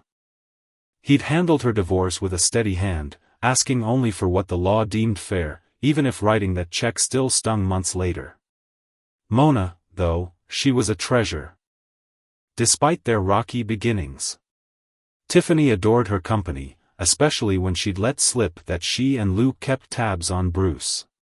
Whenever Tiffany fished for details, Mona would catch her eye, flash that knowing smile, and deftly steer the conversation elsewhere.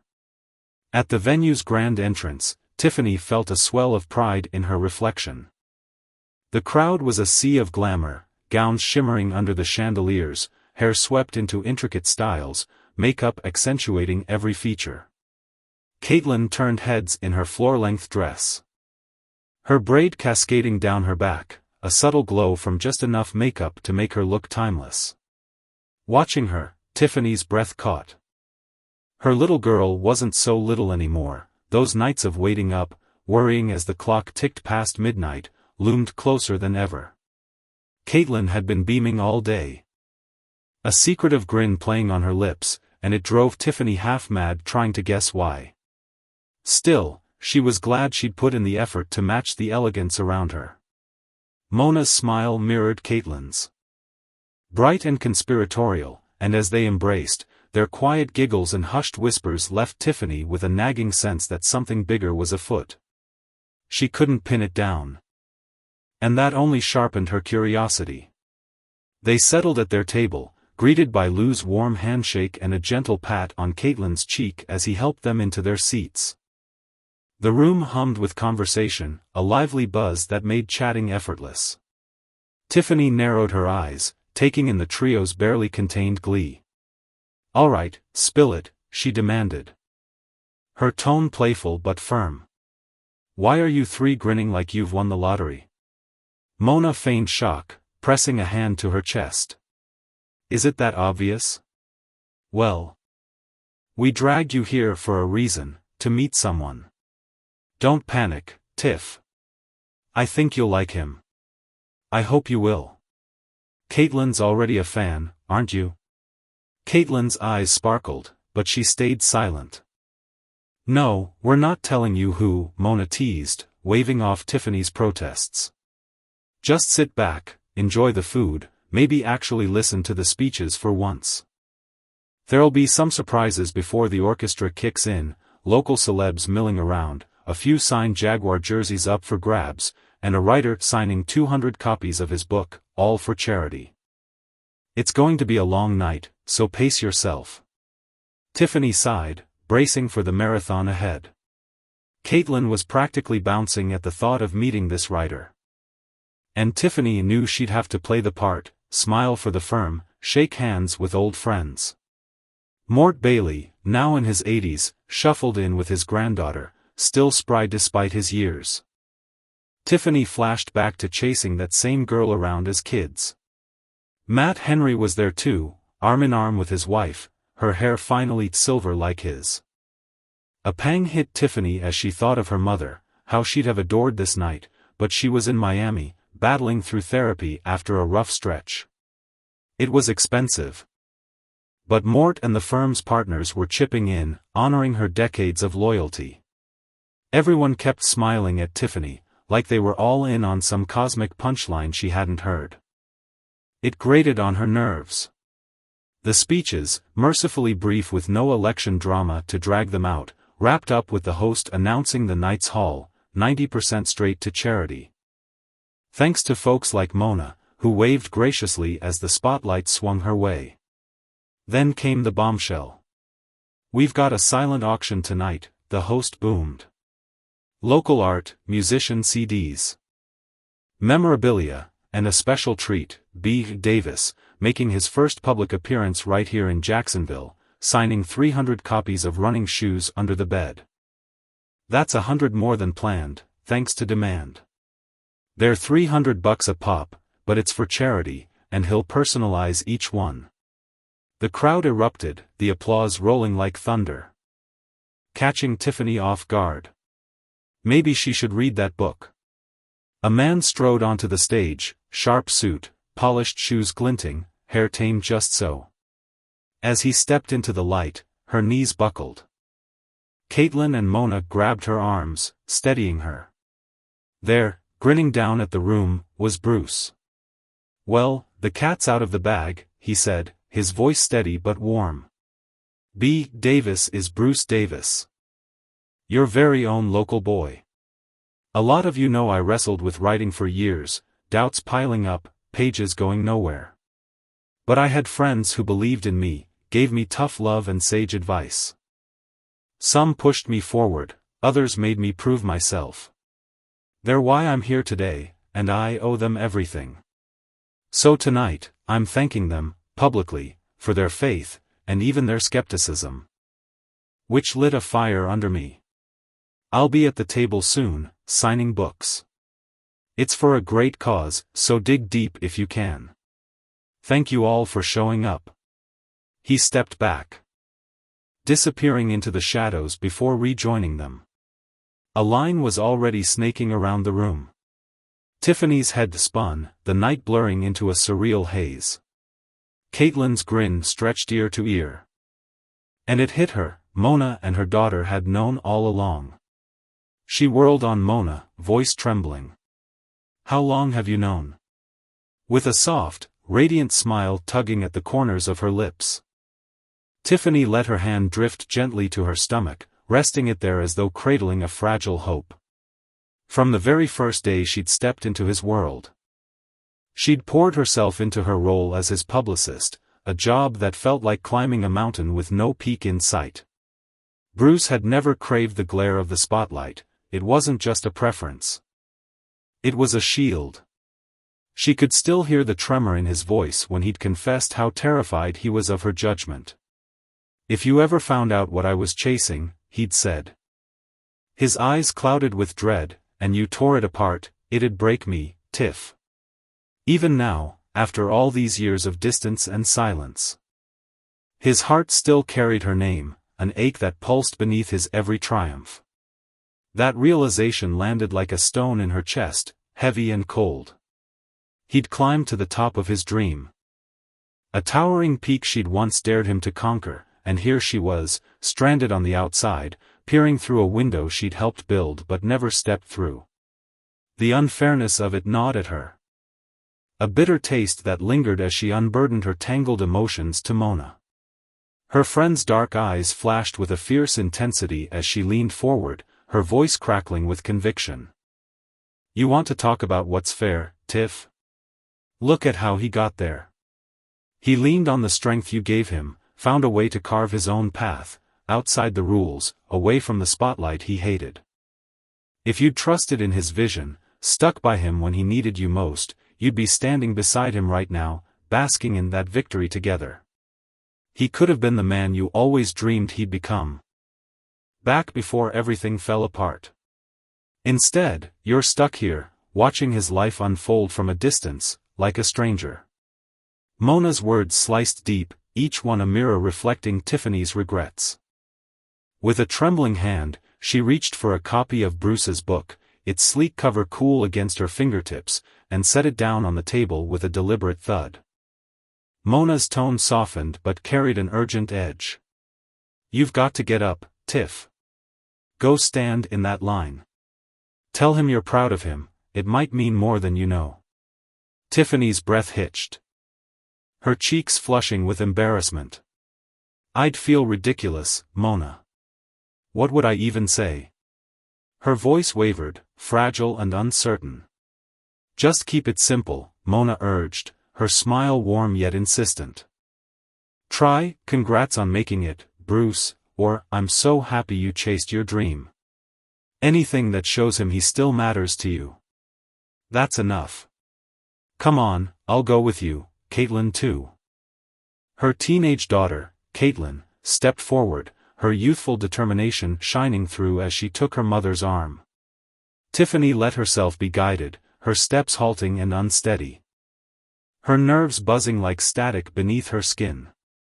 The crowd seemed to melt away, parting as if sensing her quiet resolve, allowing her to inch closer to the front of the signing line. Bruce sat there, head bowed over a stack of books, oblivious to her approach until her voice broke the air between them. Congratulations, Bruce, she said, the words tumbling out soft but steady. I was wrong about your talent. You're a brilliant writer, I see that now. I hope you keep soaring. She lifted his book, her eyes flickering to the cover once more. A faint spark of recognition igniting within her. It's about us, isn't it? About what I pushed you toward? Her voice trembled with the weight of the question. Bruce looked up. And for a moment, the world shrank to just the two of them. A warm, unguarded smile spread across his face, softening the lines etched by time and struggle. You have no idea how much that means. Coming from you, Tiff. I see you've got my book, let me sign it for you. He took it from her hands, his fingers brushing hers briefly, and nodded. Yeah, It's about us, about how I dealt with losing you. Read it. I didn't paint you as the villain, I promise. He scrawled his name across the title page with a flourish and handed it back. She stared at the signature, a pang of disappointment blooming in her chest. That's it? Just your name? I thought. I don't know, maybe there'd be more. His smile widened. A glint of mischief in his eyes. Check the dedication, Tiff.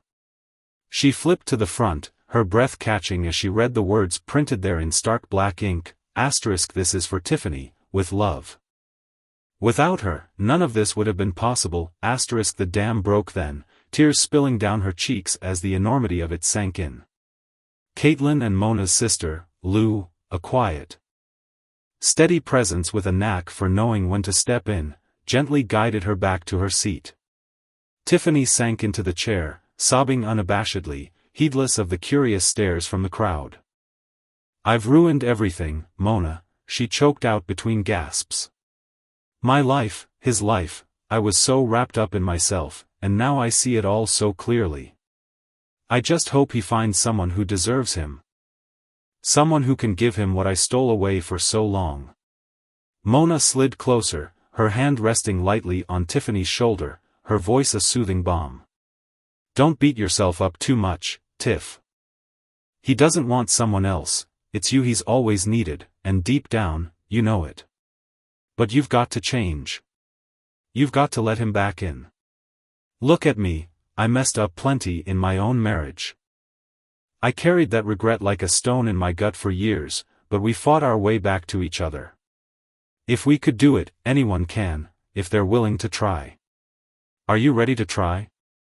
Tiffany's gaze drifted across the room, landing on Bruce as he swayed gently on the dance floor with Caitlin. When had he learned to move like that, so effortlessly?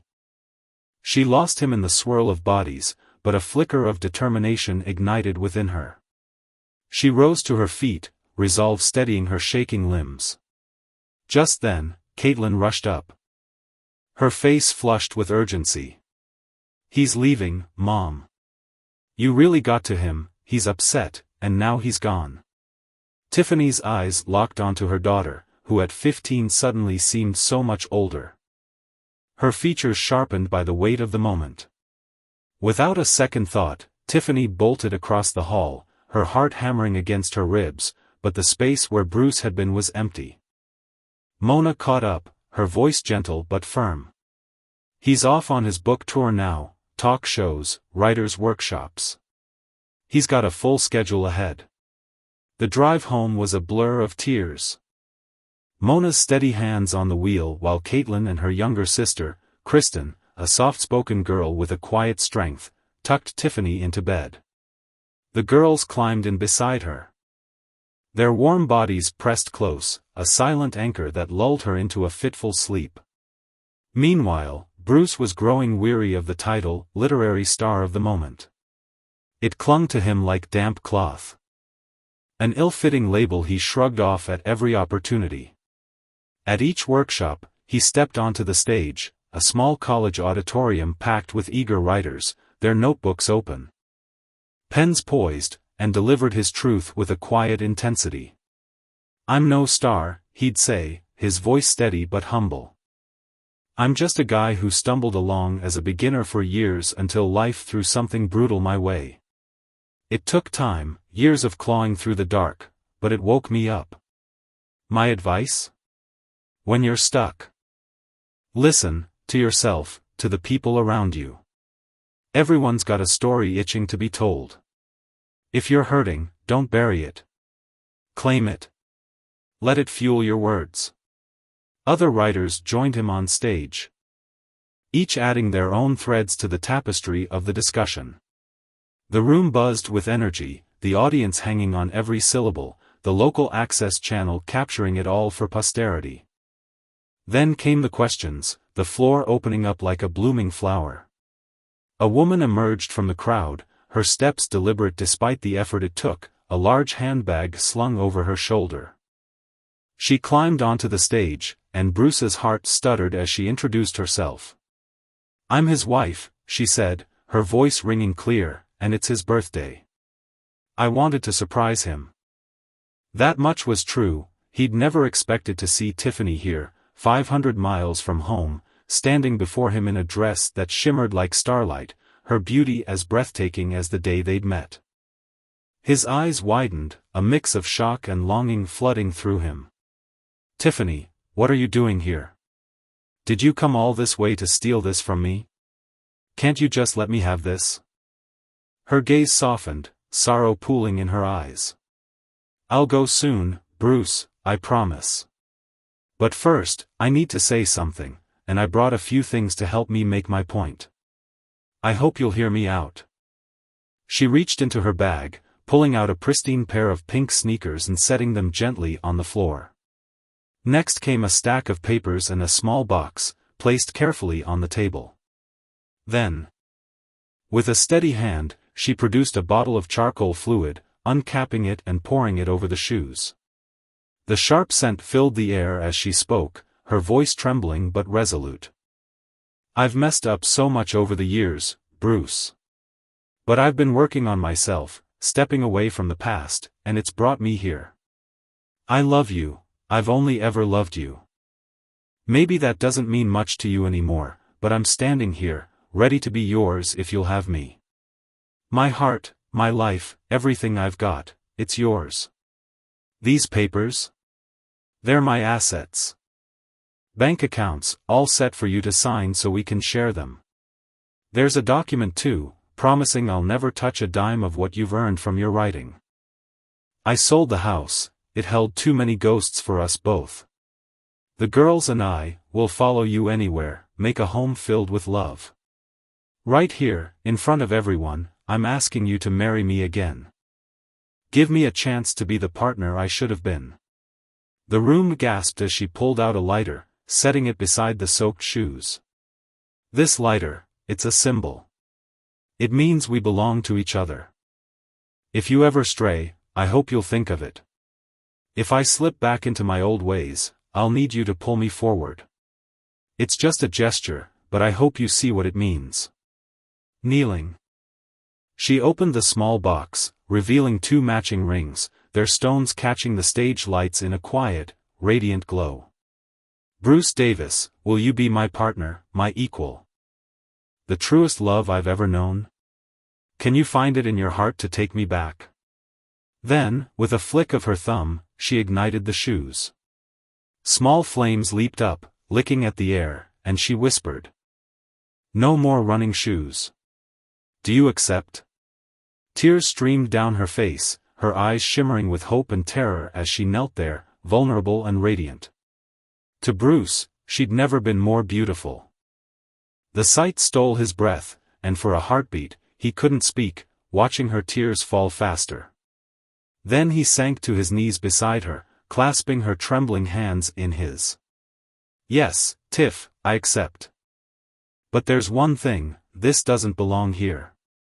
He plucked the document from the table and tossed it into the flames, the paper curling and blackening alongside the shoes. They stayed there. Kneeling together, arms wrapped tight around each other, whispering promises of love and renewal as the fire flickered between them. The audience erupted. Applause and cheers thundering through the hall, though neither of them heard it. Security scrambled with extinguishers, dousing the small blaze, but Bruce and Tiffany remained lost in each other. Someone helped them to their feet, and she clung to him, her grip fierce and unyielding. Grabbing a microphone, Bruce turned to the crowd, his voice thick with emotion. Everyone, meet my wife, again. The room roared louder, and as they stood there, wrapped in each other's arms, the weight of years apart melted away. Later, they'd watch the shaky video of that moment. The sound drowned out by their own laughter and tears, but in that instant, they were simply together, ready, at last, to start anew. For a decade, I'd swallowed lies, endured disrespect, and weathered betrayal after betrayal, all while she assumed I'd stay the silent, compliant husband she'd molded me into. She couldn't have been more mistaken. The day she zipped up her suitcase, giddy with anticipation for that once-in-a-lifetime getaway with him, she didn't just cross a line, she obliterated it. That wasn't just a vacation, it was the moment the dam broke inside me, flooding my chest with a cold, unshakable resolve. She had no idea about the stack of papers I'd been quietly preparing. No clue that while she was dreaming of sunlit beaches and stolen glances, I was plotting a reckoning. She stepped off that plane, her fingers intertwined with his. Oblivious to the fact that I was already miles ahead, my plan coiled tight and ready to strike. Revenge didn't just taste sweet, it was a frigid, calculated storm, brewing in the shadows, waiting to envelop her. I sat on the porch that evening, staring out at a pair of deer grazing in the twilight, their delicate movements a stark contrast to the heaviness sinking into my bones. A deep, aching sadness bloomed within me, spreading like ink through water. 10 years of effort, 10 years of hoping, pleading, bending myself backward to make it work, and it all crumbled to nothing. She'd never truly connect, not with me, not with anyone. That truth gnawed at me, a dull blade carving away the last threads of my patience. I was exhausted. Worn thin by her endless critiques, every jab about my shortcomings, every sly remark about how I'd never measure up. With a slow, shuddering sigh, I rose to my feet. She'd set this chain of events in motion, smugly expecting me to nod along like always. She wouldn't see it coming, not in a million years. Money was tight, she'd made sure of that.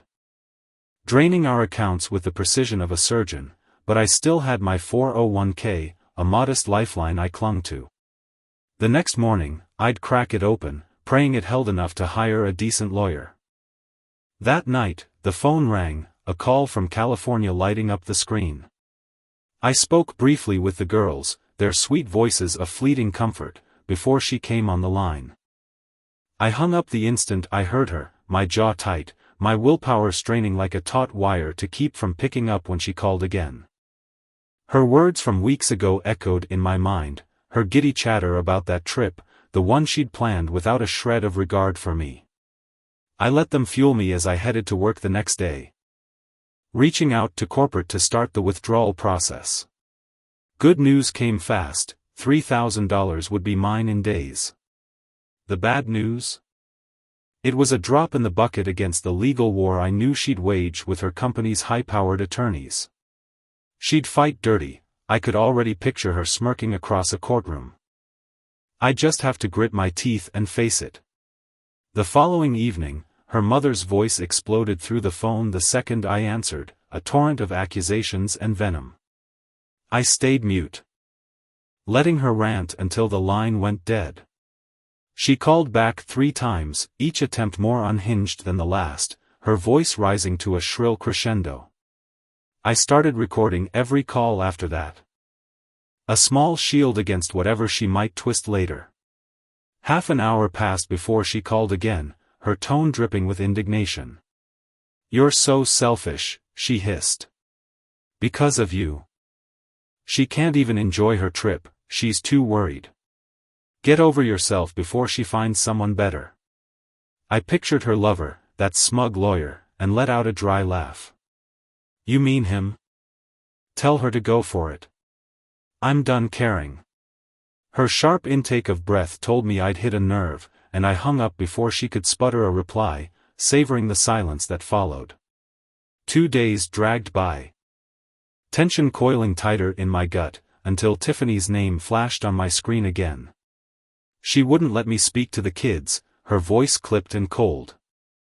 So I ended the call and ignored the barrage of follow-ups, 10 in a row, each one a jab at my fraying patience. Restless and simmering, I wandered out into the night, my feet carrying me to O'Brien's, a rough-around-the-edges bar where the air smelled of stale beer and camaraderie. It was the kind of place that welcomed everyone. Truck drivers slouched over their pints beside construction workers, while lawyers and cops traded stories at the next table. The owner, a grizzled ex-boxer with a barrel chest and a quick laugh, kept the peace with an easy authority, ready to step in if the crowd got rowdy. The regulars knew the unspoken rules: keep it civil, or don't come back. I slid into a booth with an old friend, the jukebox blaring Cranberries tunes, forcing us to shout over the wailing guitars. I spilled my plans: divorce, lawyers, the mess of it all, my voice rising as the song faded.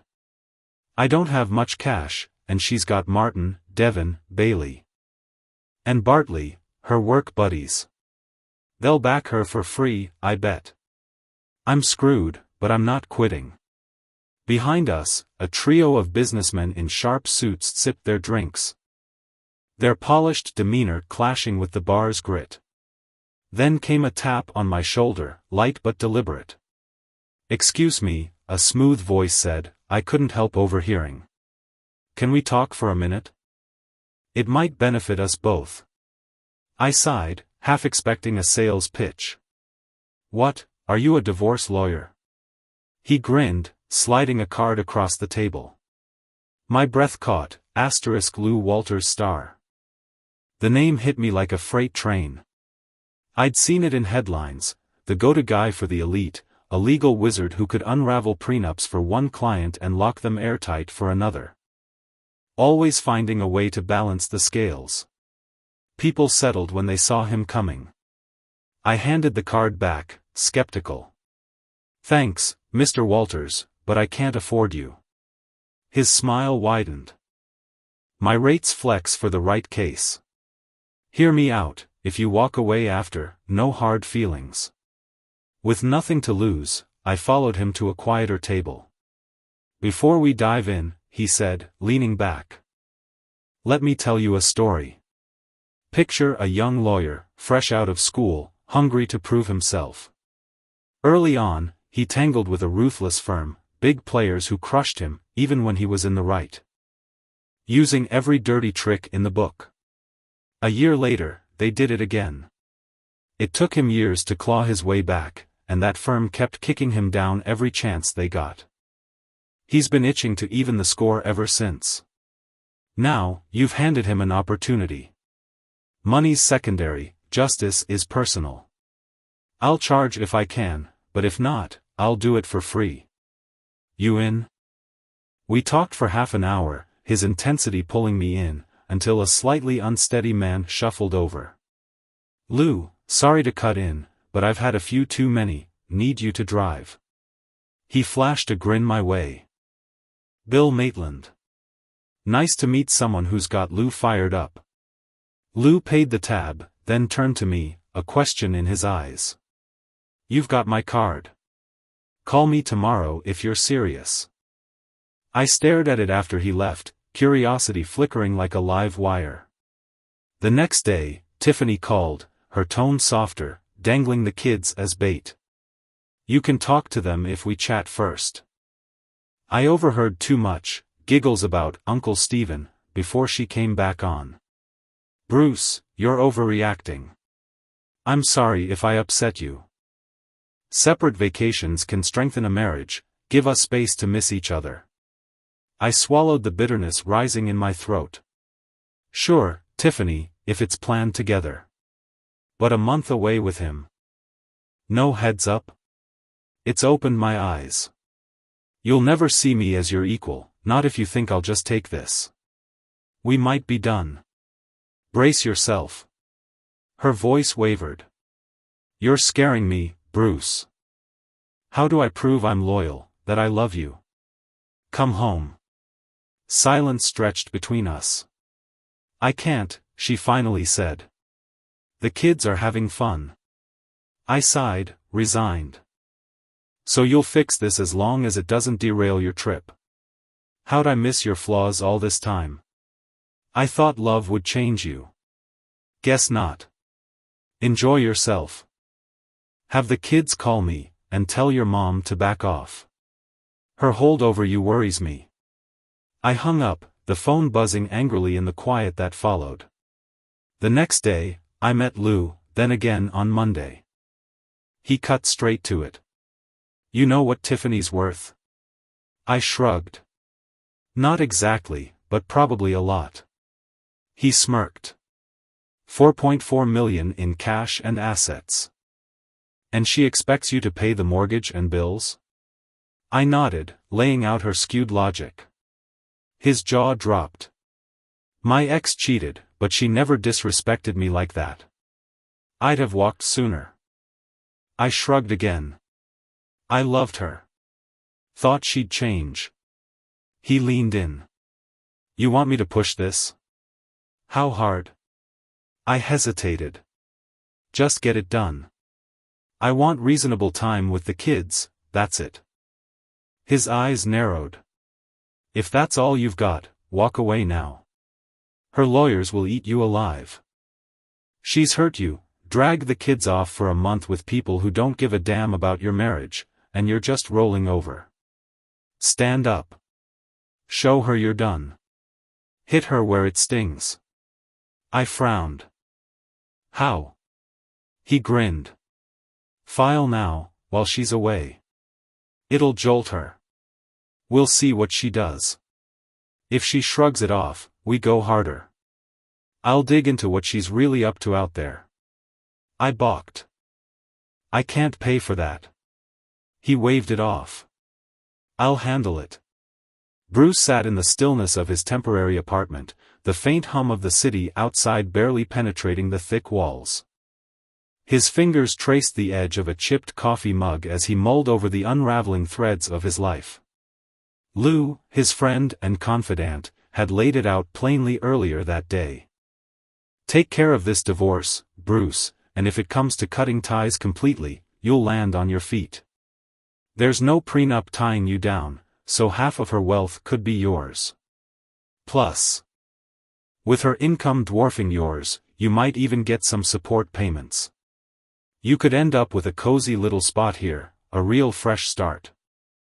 The words lingered in Bruce's mind like a lifeline he wasn't sure he wanted to grab. The idea of pushing Tiffany to her limits, of watching her squirm at the thought of splitting her precious fortune, sparked a flicker of dark satisfaction in him. It wasn't just about the money, it was about her finally feeling the weight of her choices. So, he'd given Lou the green light, figuring he could always pull back later if she came to her senses. But deep down, a part of him hoped she wouldn't. Days later, Bruce found himself replaying a video on his phone, the grainy footage pulling him into a moment he hadn't witnessed in person.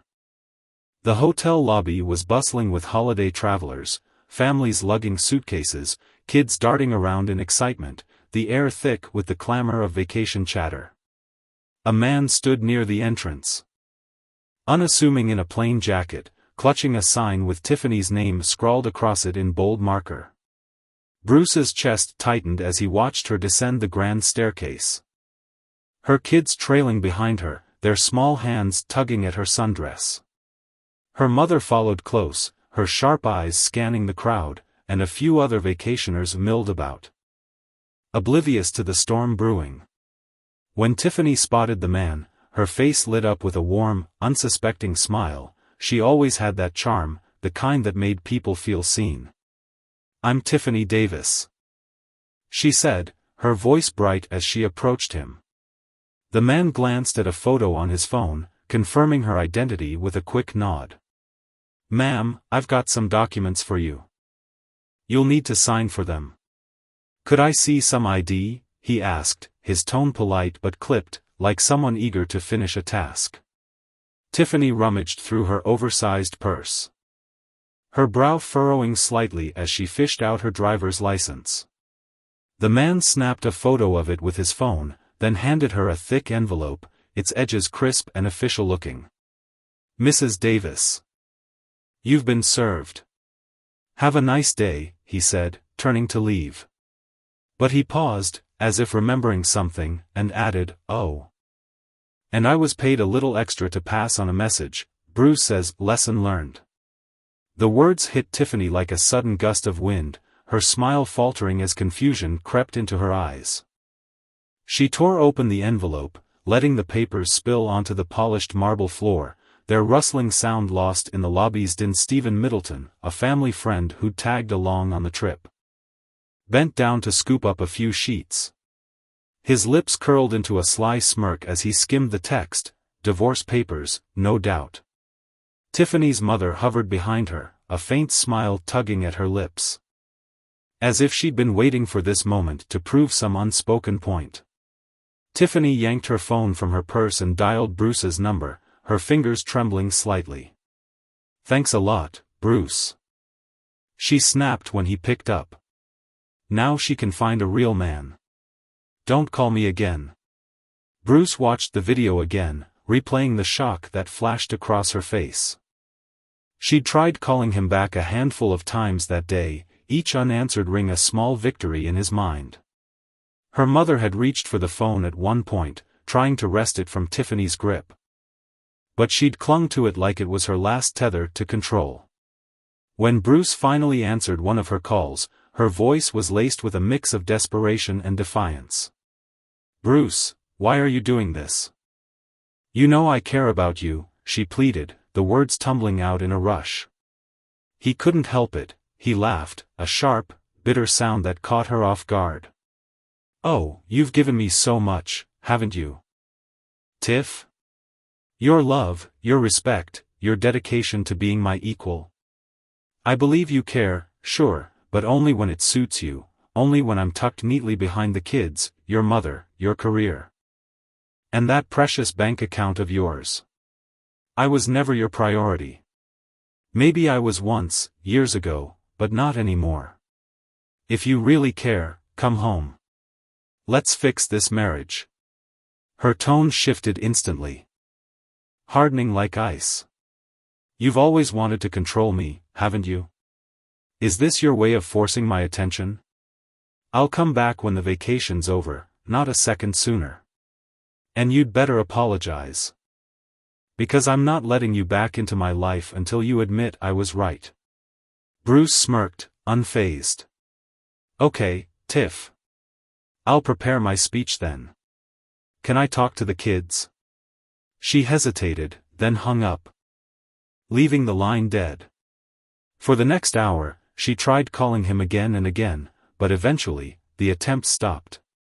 The next day, Bruce's own surprise arrived, a package with a plane ticket for that afternoon and a handwritten note in Tiffany's looping scrawl, "You win. Get on the plane, and we'll talk when you land." He studied the ticket, running his thumb over its edges before slipping it into a plastic sleeve and sending it back unopened. Lou chuckled when Bruce told him. But his laughter faded into a serious frown. "I've been digging into her situation, Bruce. She hasn't done anything concrete to hurt you yet, but there's a lawyer sniffing around.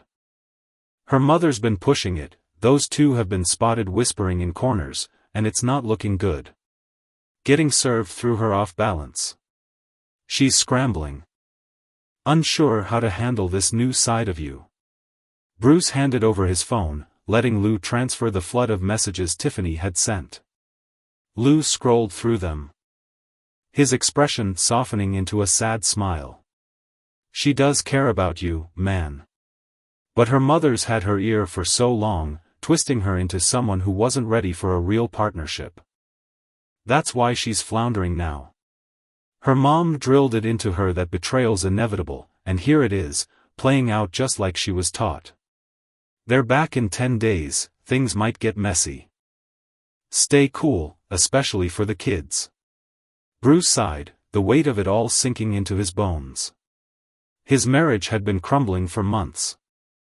Ever since he'd uncovered her affair and pushed for a divorce she refused to grant.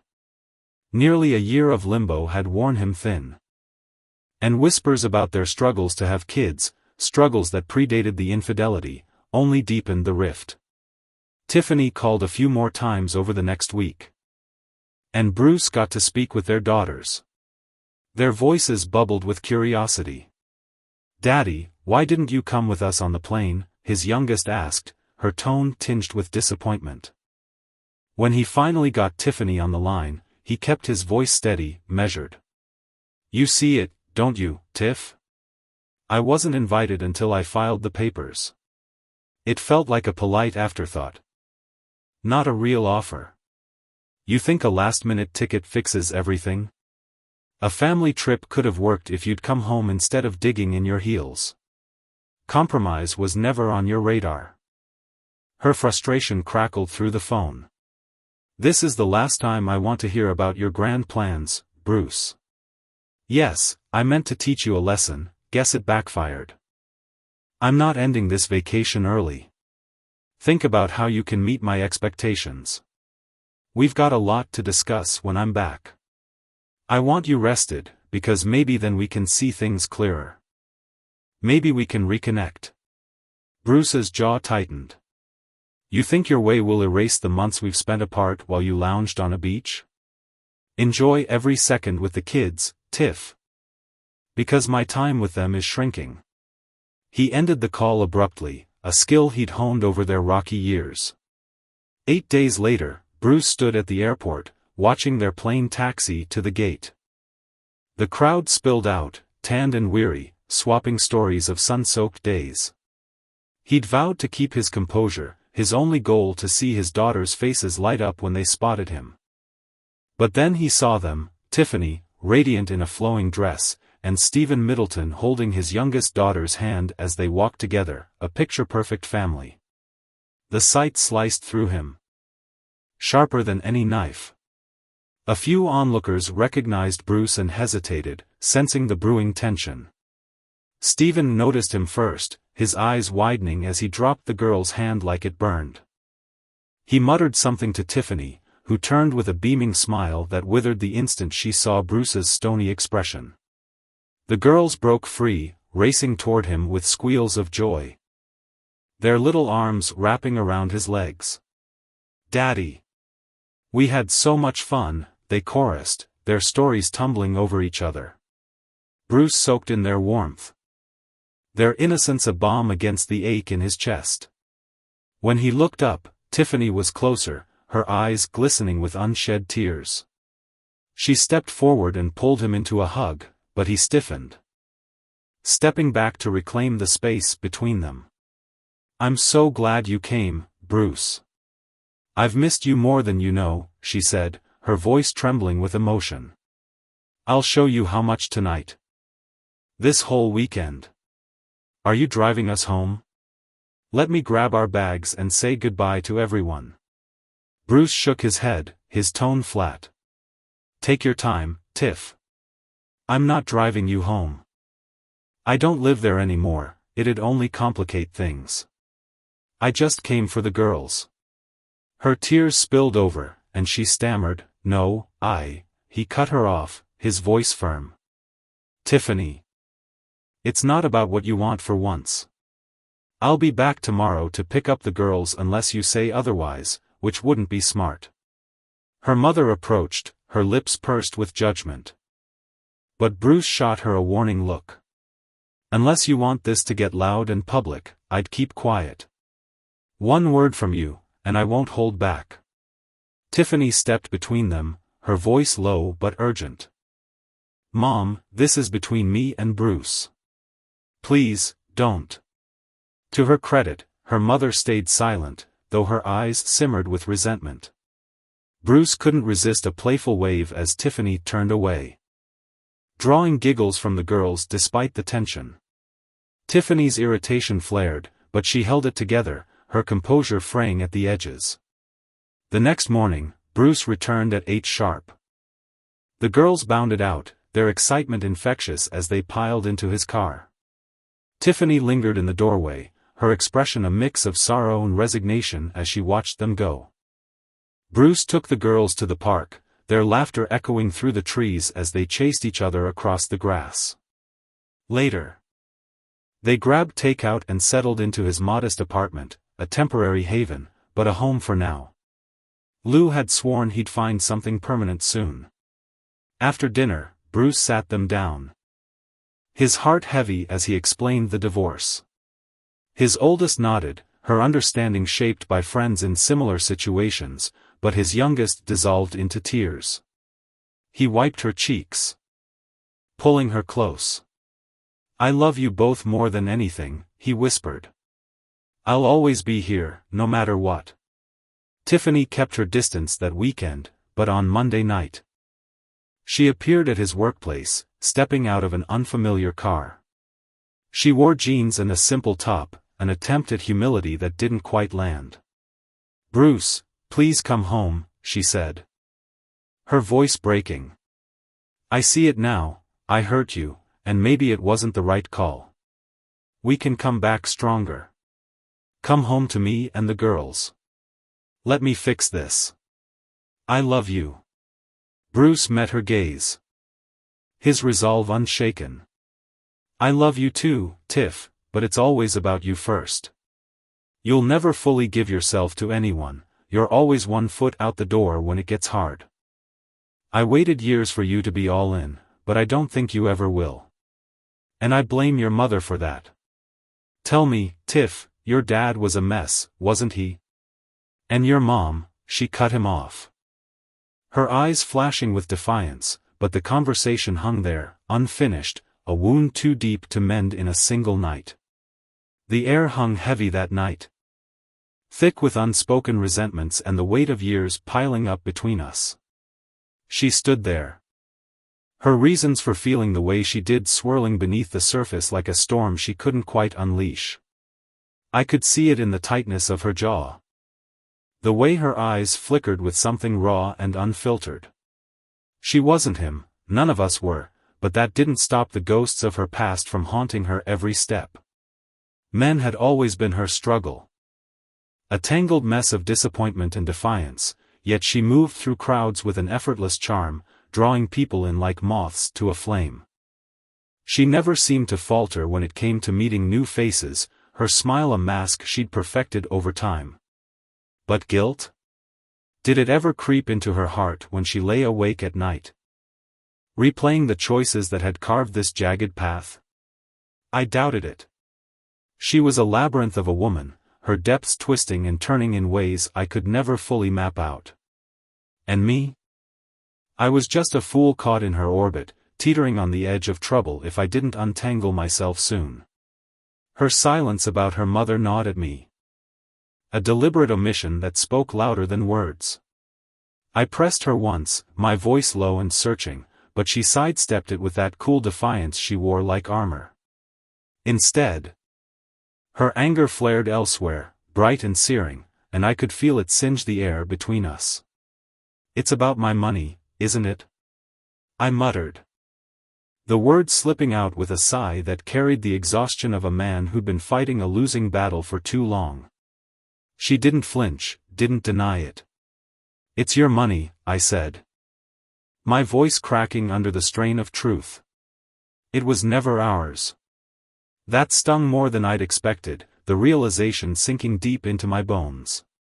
If she could have snatched sole custody of the kids, I knew she'd have erased me from their lives without a second thought, leaving me a shadow in their memories. "Two shall become one," I said bitterly. Echoing the vows we'd once whispered under a sky full of promise. That was supposed to mean something. But it didn't, not to her. "I don't want all your money," I added. My chest tightening as I forced the words out. "I just wanted all of you. But that's never going to happen, is it? Not with me. Not with anyone you might love down the road. I can't be what you need, and you can't give me what I crave. We're at the end of the line here." The room seemed to shrink as I spoke, the walls pressing in with every syllable. She stared at me. Her expression a storm of defiance and something softer, regret, maybe, though she'd never admit it. "Before you start wondering how I got so distant," I said. My voice steadying even as my heart raced, "I didn't. I love you now more than I ever did when we were tangled up in each other. But my love? It's not enough. I'm tired of crying over a future that's never coming. Let it go, darling. Let us go. Go find someone who lights you up, someone you connect with. Maybe that's where your happiness is hiding." In that moment, all the regret and heartbreak that had been clawing at me dissolved, vanishing into the ether like smoke. I wished I could have bottled her reaction, those wide eyes. That sharp intake of breath, as my words landed like a punch she hadn't seen coming. "You're exactly how Mom said you'd be, aren't you?" I said, the accusation slipping out before I could stop it.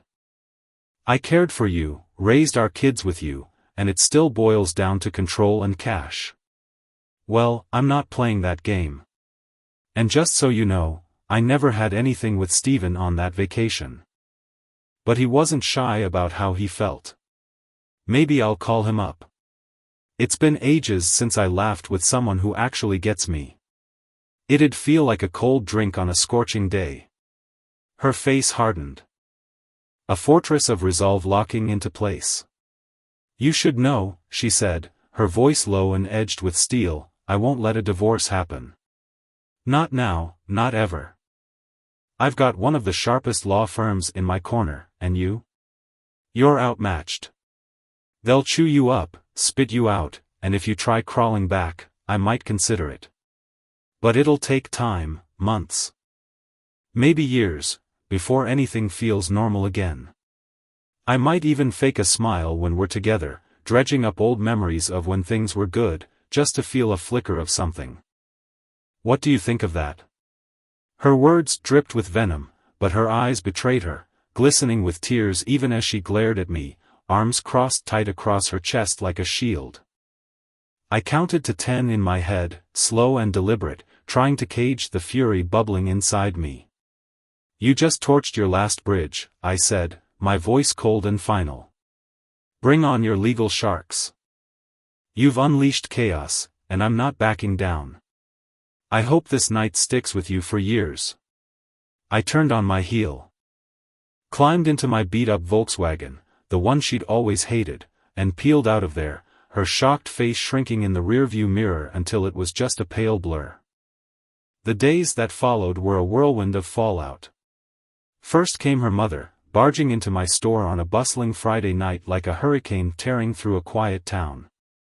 The place was alive with chatter and the hum of customers browsing the aisles, but she didn't care. You deceitful snake, she spat, her voice loud enough to turn heads. You've got no shame. Who is she? Or is it more than one? Her graying hair was wild, her eyes blazing with a fury I hadn't seen since the early days of our marriage. Kids clutching their parents' hands stared wide-eyed. And I felt the heat of embarrassment creep up my neck. Ma'am, I said, forcing calm into my tone even as my pulse hammered, I'm going to ask you to leave. You're upsetting my customers.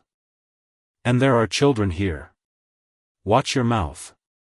I knew that'd only stoke her fire, and sure enough, she doubled down, her shouts echoing off the shelves.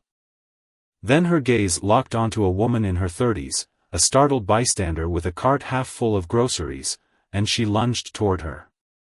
Is this her? She bellowed, accusingly. I shot a look at my clerk, who was already dialing for help, and within minutes, officers stormed in just as the scene spiraled out of control. The poor woman bolted down an aisle, her mother hot on her heels, until she ducked behind the cops for cover. It was chaos, shouts, footsteps, the jangle of handcuffs, and in the midst of it, a soft-spoken bystander leaned in, whispering something that finally quieted the old woman down. Later, I asked what she'd said, and the woman just smiled, a quiet kindness in her eyes. I told her to behave, she said simply. In the end, Marge, her mother, walked away with a slew of charges: assault, resisting an officer, and refusing to leave when asked. I got a bonus out of it, too. I showed my buddy Lou the security footage, and he helped me slap a restraining order on her: no coming within 500 feet of me, my home, or my store. 3 days later, a gray-haired man in a crisp suit showed up, looking like he'd stepped out of a boardroom and into my dusty little world. Let me guess, I said, cutting him off before he could start. Martin, Devon, Bailey, and Bartley, right? He shifted uncomfortably, introducing himself as Mr. Henry, and I didn't let him get far. Go back to your office, Mr. Henry. Don't bother me here again, or I'll get a restraining order on your whole damn firm. He raised his hands, a peacemaker caught in a war zone. Mr. Davis, I'm not here to rile you up. I'm doing a favor for your wife. Trying to see if we can get you two talking. I laughed, a sharp, bitter sound. Funny thing, Mr. Henry, my life's been a hell of a lot better since Tiff and I split. Tell her to let the divorce happen. I'm not asking for a dime, but if she keeps pushing, I might start. If she's as obsessed with her money as I think, she'll back off. But you tell me, before that vacation, we were happy, weren't we? What changed? He hesitated, then admitted she'd called it a mistake, one she regretted, and wanted to talk it out. Were you on that trip, Mr. Henry? I asked, leaning in. With my wife? He nodded, cautious. How many others had their spouses along? He shrugged, most of them, he figured. Did Tiff say why I wasn't there? I pressed. She said you couldn't get the time off. I smirked, shaking my head. She's full of it. She sprang it on me 4 days before they left. Then said I'd have to pay my own way if I wanted in. She makes triple what I do, and we had a deal, she'd cover vacations. Said she was teaching me a lesson. Did she mention the message I left when she got served? You were tight with her, I've got it on video. No threats, just facts. She was watched after week 1. That personal trip was half funded by your firm, and I've got footage that'd raise eyebrows among the spouses who didn't tag along. Saw her cozying up to Middleton in public while the partners grinned like it was a show. Free advice? Keep an eye on him before he tanks your firm. If this escalates, that footage sees daylight. Now. Take my message back and have a nice day. He left, rattled, his polished veneer cracking under the weight of what I'd dumped on him. Back at their sleek conference room. Tiffany sat flanked by her mother and Stephen, her face a mask of dread as Matt, her lawyer, laid out the mess. 2 senior partners listened in silence, their expressions unreadable. She gasped when she heard she'd been tailed for 3 weeks, her mind racing back to fleeting moments, laughs with Stephen that lingered too long, glances that danced too close to the edge. She hadn't crossed the line, not fully, but she'd teetered there, caught up in the rush of anger at Bruce's quiet rebellion. She owned it, though, her plans had unraveled. And now Bruce wanted out for good. Something's off, Matt said, frowning. Your husband doesn't have the cash for 3 weeks of surveillance. He hasn't even filed for divorce, just separation papers. Unsigned. We don't know who's backing him or what he's after. No demands, no moves. He knows your worth, knows there's no prenup. If he's got that footage, it could bleed you dry if this blows up. I don't know what to tell you, talk to him, but don't make it worse. If it turns ugly, we'll need to move fast to shield your assets. Marge piped up, her voice sharp and insistent. Move on, honey. He gave you 2 beautiful kids, focus on your future, your money. Tiffany shook her head, frustration spilling over. It's not just about that, Mom. I pushed him here. And I don't know how to pull him back.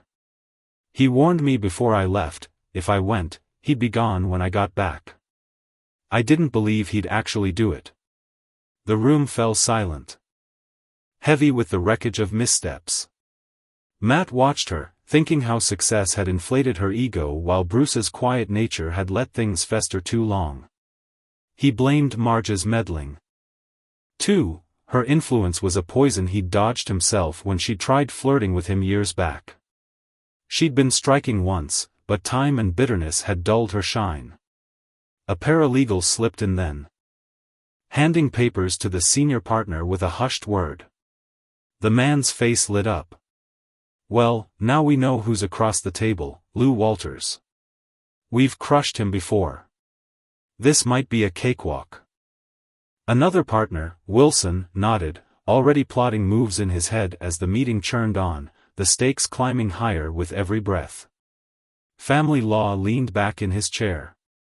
His posture relaxed yet attentive as he absorbed the conversation unfolding around him. Now, with a subtle shift, he straightened up, his voice steady but carrying the weight of experience. "That's true, Mort," he said, his eyes narrowing slightly as he recalled distant memories. "But that was ages ago, back when he was still green, still finding his footing. I've watched him since then, seen him in the thick of it. He's sharp, quick on his feet, especially when the questioning gets tough. There's a fire in him, a drive to win, no matter what it takes. Still, I think we should start with a conversation, see if we can sort this out before it spirals."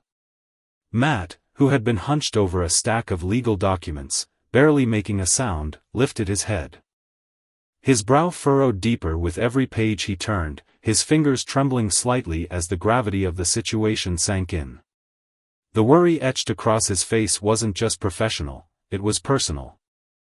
A quiet panic flickering in his chest. "This could get ugly," he said, his voice low, almost hesitant, like he didn't want to admit it out loud. "Your husband, he's not messing around. He wants out of the marriage, sure, but he's not stopping there. He wants access to the kids, and if you push back, the legal fees alone could climb past $100,000. That's just the start. If you fight him tooth and nail, he might dig in deeper, demand half your assets, maybe even spousal support to keep up his cushy lifestyle. We're talking upwards of $2.2 million. With monthly payments hitting $6,000, maybe $8,000 if he plays his cards right." The room froze for a moment. Marge, seated stiffly in the corner, let out a sharp, involuntary gasp. Her hand flying to her chest as if the numbers had physically struck her. Beside her, Tiffany, pale and fragile-looking, seemed to crumple inward. Her eyes fluttered shut, her breath hitched. And then she was gone, slumped against the chair in a faint, the weight of it all too much to bear. A couple of weeks later, the phone rang, jarring me from my thoughts. It was Lou. His voice crackling through the line with a mix of exhaustion and reluctant hope. "They want to meet," he said, pausing as if the words tasted bitter. I didn't want to say no outright, I mean. I really didn't, but I couldn't bring myself to push them either. He let out a long, weary sigh, the sound of a man who'd been through this too many times. "You should think about it, though. Sitting down with Bruce might clear the air. It'd show her there's no turning back, no patching this up. Maybe Matt can step in, smooth things over. Anything's better than letting this drag into court. That could take forever, months, years even." Lou's own divorce loomed over his words like a shadow. Nearly a year in, and it still wasn't settled. His ex, Mona, was a force of nature, a brilliant lawyer with a knack for twisting every detail to her advantage. I'd seen the toll it took on him, the way it hollowed him out. After one particularly grueling court session, I found him outside the courthouse. He looked like a man who'd been running on fumes for too long, his shoulders slumped. His eyes sunken and rimmed with fatigue. I couldn't just leave him like that. On impulse, I grabbed my phone and dialed Bill Matland, his oldest friend. Bill showed up about 40 minutes later. His own face carrying the scars of a recent divorce that had left him raw and restless. Together, we ushered Lou into O'Brien's, a dimly lit bar where the air smelled of oak and whiskey. O'Brien. The grizzled owner who'd known us all for years, didn't need to ask questions. He waved us toward a secluded corner table, setting down a bottle of scotch with a knowing nod. "Here," he said. His voice gruff but warm. "You'll need this."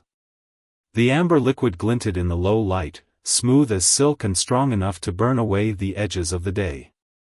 We poured fast, drank faster. The glasses clinking softly as we chased some kind of relief. Bill, still reeling from his own messy split, stared into his drink for a long moment. You could see it in his eyes, the ache of it all still lingered, a wound that hadn't quite healed. I glanced at him, then at Lou. And silently prayed I wouldn't end up as drained as they looked and my own ordeal finally ended. Bill lifted his glass, the scotch catching the light. To tough endings, he said. His voice rough with emotion and new beginnings. We all raised our glasses, the words sinking in, heavy with shared understanding. Later, he mentioned it was an old Irish toast. Something his grandfather used to say. It felt fitting, like a quiet blessing over the wreckage of our lives. When it was time to settle up, I headed to the bar, but Pat, O'Brien's right-hand man, waved me off with a grin. "Hek's a good lad, Mr. Davis," he said, his Irish lilt softening the edges of his words. "Bright future ahead." I nodded, grateful, and turned back to the table. Lou was recounting his story now, his voice low and steady. He and his wife had been inseparable once, years of love and laughter, until the day they learned she couldn't have kids. It hit them both hard, but it hit her harder. He threw himself into work, burying the pain in late nights and endless cases, while she drifted, seeking solace elsewhere. For a whole year. She found it with his business partner, a betrayal that unfolded in secret until the truth finally spilled out. Lou had been gutted, angry, heartbroken, lost. She'd realized too late what she was throwing away and scrambled to hold onto him, her apologies tumbling out in desperate waves. But the damage was done. He still loved her. That much was clear in the way his voice softened when he spoke her name, but the hurt ran too deep. He couldn't go back, no matter how much he wanted to. "What about the partner?" I asked. Curious despite myself. O'Brien, wiping down a glass nearby, smirked. "Oh, they split the business wide open. He took off on his own, stayed true to his snake-like ways. Hooked up with someone younger eventually, stirred up a mess of trouble. Then one day, bam, nasty accident. Took him months to recover. Soon as he could walk, he hightailed it out of town. Last I heard, he's somewhere on the West Coast, Portland, maybe. Good riddance." I glanced at Lou, who was swaying slightly as Bill helped him to his feet. Could he really walk away like that? I wondered. I'd spent 20 years training in martial arts, 2 of them fighting in the ring professionally. I knew what even a little discipline could do, how it could steady you, ground you. Bill and Lou stumbled toward a nondescript sedan parked out front, sliding into the back seat as it pulled away. I turned to hail a cab and found one already waiting. A folded note tucked under the wiper. It was from Bill, *thanks for helping my friend. He needed it today. If you ever need anything, call me. Cabs paid for, go wherever you want, *. I climbed in. Gave the driver my address, and sank into the seat, exhaustion creeping in. At home, I showered quickly, the hot water washing away the day's grime, and collapsed into bed. Sleep was tugging at me when the phone jolted me awake. I fumbled for it, pressing it to my ear. "Hello? Hello?" Nothing, just heavy breathing, faint and uneven. A flicker of unease sparked in my gut. "Tiffany?" The line went dead. I thought about calling her back, but I knew she wouldn't answer. It was hours before sleep finally took me. The next afternoon, I rang Lou. "Set it up," I said. Firm but cautious. He didn't miss a beat, his tone all business. "I'll handle it. Let me do the talking. Don't let her drag you into a back and forth, and whatever you do, don't answer her lawyer's questions. Got it?" I did. But the plan unraveled the second we stepped into that sprawling conference room, packed with lawyers and assistants buzzing like a hive. Lou shot Matt a look, one eyebrow arched in disbelief. Matt flushed, his cheeks burning red under the scrutiny. Mort Bailey, a towering figure with a voice like gravel, zeroed in on me. "Young man. Do you know who I am?" I knew exactly who he was, one of the firm's founders, a legal titan, but I couldn't resist. "I'm guessing a very experienced lawyer?" His face darkened to a deep crimson. His colleagues exchanging startled glances while an assistant stifled a laugh behind her hand. Lou's jaw dropped for a split second before a grin spread across his face. "Good guess, Mr. Davis," he said, stepping in smoothly. "This is Mort Bailey, one of the original partners here." I tilted my head, feigning surprise. "Really? I thought all the founders had retired by now." "He must be pretty seasoned." Bailey's expression soured, his patience visibly fraying. "You can drop the games, Mr. Davis," he snapped. "You're making me wonder why Tiffany's fighting so hard to save this marriage. Now listen carefully, you're going to abandon this ridiculous case, go back to your lovely family.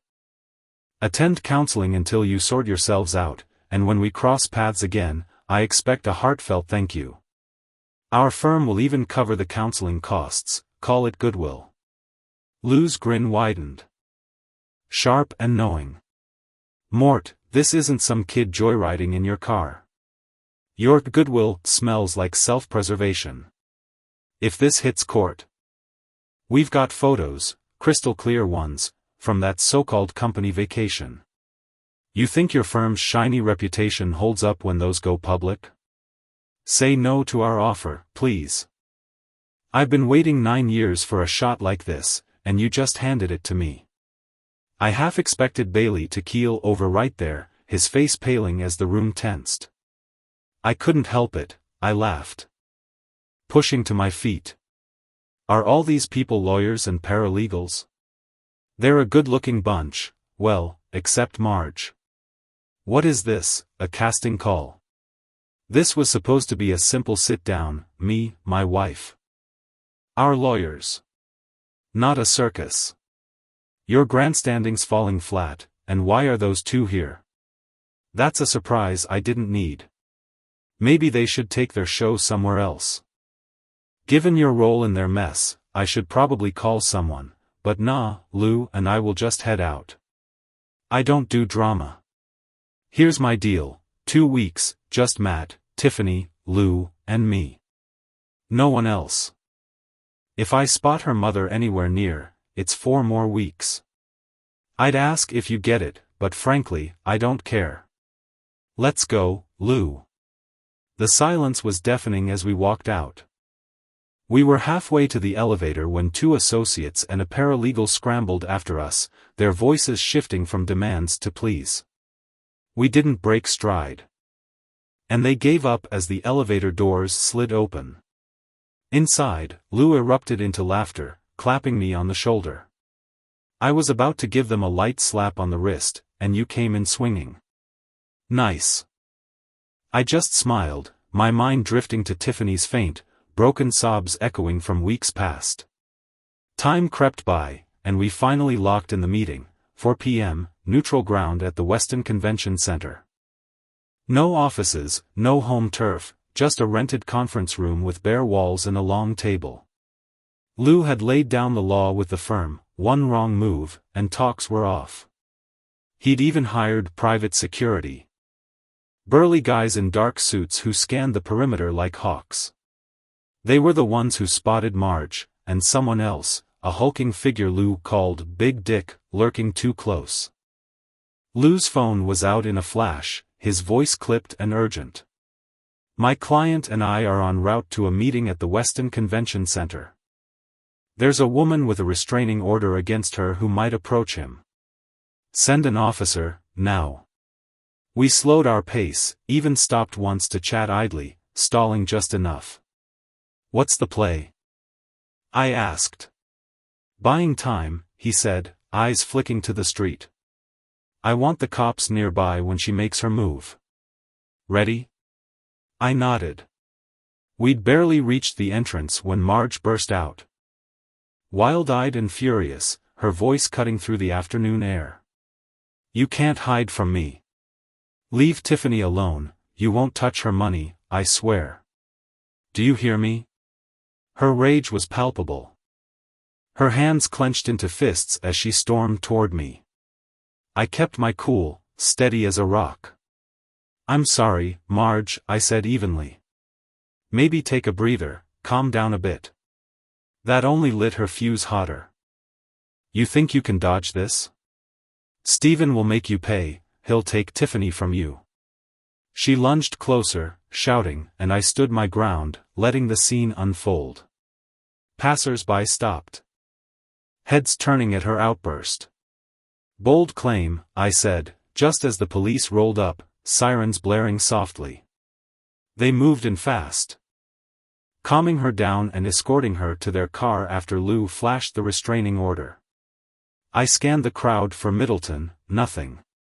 Lou was already on his phone, sending Matt a video with a terse note, * you were warned. Conference is off. Deal with your mother.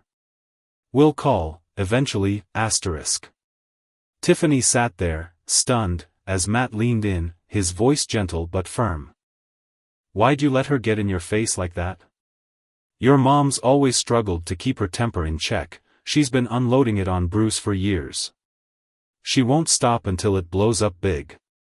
Seriously. Tiffany, she needs help, professional help. Since we're not meeting Lou and Bruce now, let's figure out how to get her there. Hang on, just hear me out. As Matt stepped outside to make a call, he urged Tiffany to pull herself together, promising he'd return as swiftly as possible. The air was crisp, a faint breeze rustling the nearby trees as he dialed. The phone barely finishing its second ring before Stephen Middleton's voice erupted through the speaker. Matt winced, holding the device away from his ear as Stephen's agitated tone boomed. You were explicitly warned to keep your distance, and yet you dragged her mother into this mess, despite the restraining order. They've got you on tape, Matt. Talking to her just minutes before everything went down. And there's video of you slipping out the back when the police rolled up. The partners are going to lose their minds over this. And I mean lose it. Matt chuckled, a dry, humorless sound, brushing off the warning. No way I'm telling them anything. I've clawed my way up too far, worked too damn hard. To let someone else's lack of focus ruin me. You'd better brace yourself, Stephen, some tough conversations are coming your way. Back inside, Matt found Tiffany slumped over the table, her shoulders trembling as quiet sobs escaped her. The room was dim, the faint hum of a flickering fluorescent light overhead casting jagged shadows on the walls. He approached gently, his footsteps soft against the hardwood floor, and slid an arm around her, coaxing her upright. She collapsed against him, her tears soaking into his shirt as she choked out, Why, Matt? How did it all spiral so far out of control? All I wanted was for him to own up to his responsibilities. Her voice cracked, raw with desperation and exhaustion. Matt let out a heavy sigh, his chest tightening as he searched for the right words. Well, you got a piece of what you were after, Tiff. But I don't think he dug up the courage you were hoping for. You pushed him, hard, and for a guy like him, pride's a fragile thing. He's going to lash out if he's got any shred of it left. You've got to face it, he's probably not coming back to you now. So, what's your next move with your mom? Tiffany's breath hitched, and she wiped her eyes with a shaky hand. Call Mort. Let him deal with her. She might have just torched whatever slim chance I had to save my marriage, and I can't even look at her right now. Matt hesitated, then softened his tone, a rare vulnerability creeping in. Tiff. I know it's not my place, but you've always been like family to me. I've got to say it, your mom's spiraling. She needs real help, something serious, before she loses it completely. If she keeps poking at Bruce, it's going to end badly. Just think about it, okay? Meanwhile, Stephen Middleton strode into the office, a self-assured grin plastered across his face. The morning light streamed through the tall windows, glinting off the polished floors as he adjusted his tie. Today's chaos, he hoped, had driven an irreparable wedge between Tiffany and her husband, paving the way for the divorce he'd been quietly rooting for. He wanted her, God, did he want her?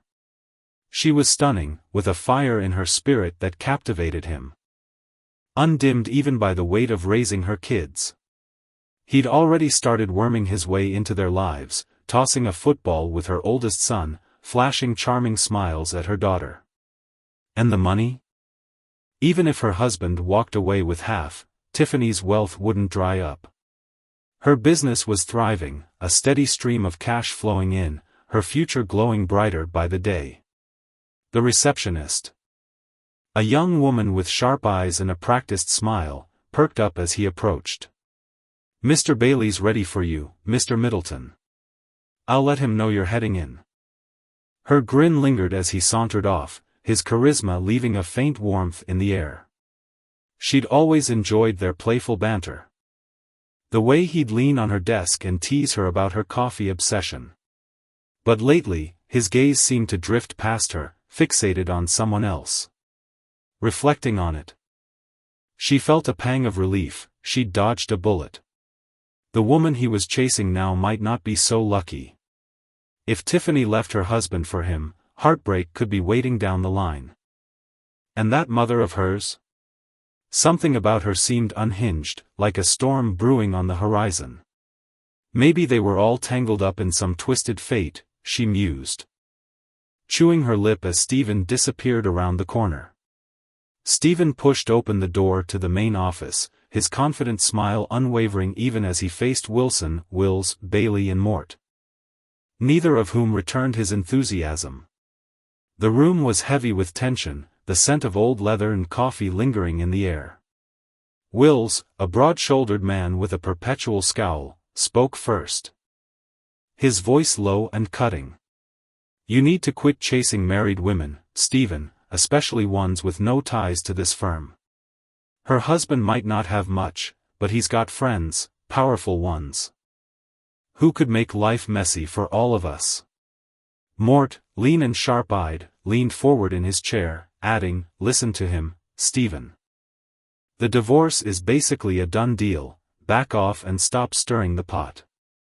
We've let your antics slide before because they stayed under the radar, but now people are talking. Shape up, or you're out. Got it?" Stephen nodded, his jaw tight. "Understood, sir. You can count on me." But inside, he was seething, his thoughts a whirlwind of defiance as he stormed back to his office. Such arrogance. He fumed silently. "Just wait until I secure funding and start my own firm, I'll bury you all." He sank into his chair, the anger simmering down as his computer screen flickered to life. The screensaver popped up, Tiffany, laughing on a beach, her hair wild in the wind. A memory flashed, her stumbling off a surfboard years ago, splashing into the waves. Her grin infectious as he'd steadied her. He'd almost had her that day, until her son's voice pierced the moment, calling her back to shore. Later, at the club, after a few too many drinks. She hadn't pulled away when he'd leaned in close, their breaths mingling in a fleeting, electric instant. Another couple's laughter had shattered it, and she'd withdrawn. Her warmth fading into polite distance for the rest of the night. The next day, she'd held up her hand, the rings glinting. "I want you, Stephen, but as long as I wear these, it can't happen. Respect that." He'd smiled through his frustration, playing the long game, charming her kids, nodding politely to her husband, savoring the thrill when she'd stumbled into his arms at the airport. Her guard slipping for just a moment. Soon, he told himself. Soon. A month later, Tiffany, Matt, Lou, and Bruce sat in a cramped, wood-paneled room with Judge Catherine Holden. A woman with silver-streaked hair and a reputation for fairness. The air was thick with unease as she adjusted her glasses, her sharp gaze sweeping over them. Lou, Bruce's wiry, quick-tempered ally. Muttered under his breath, "This reeks of Mort Bailey's meddling. He probably pulled strings to get her here. She's tough, sure, but she's a sucker for happy endings, we've got to watch ourselves." Catherine listened intently as the story unfolded, her brow furrowing at the tangled mess before her. Tiffany was striking, bright, driven, her ambition almost palpable. Bruce, her husband, sat quietly, his easygoing demeanor masking a flicker of something deeper in his eyes, a spark that made Catherine pause. Their marriage had hummed along smoothly until a year ago, when a fateful vacation cracked the foundation. After hearing both sides, she leaned back, her voice steady but tinged with disbelief. "This is the strangest case I've ever seen, Mrs. Davis. I can't wrap my head around your logic. Mr. Davis, your silence all this time baffles me. You two are so out of tune, yet I can see it, you still love each other. The way you look at her, Bruce. It's like you're fighting yourself.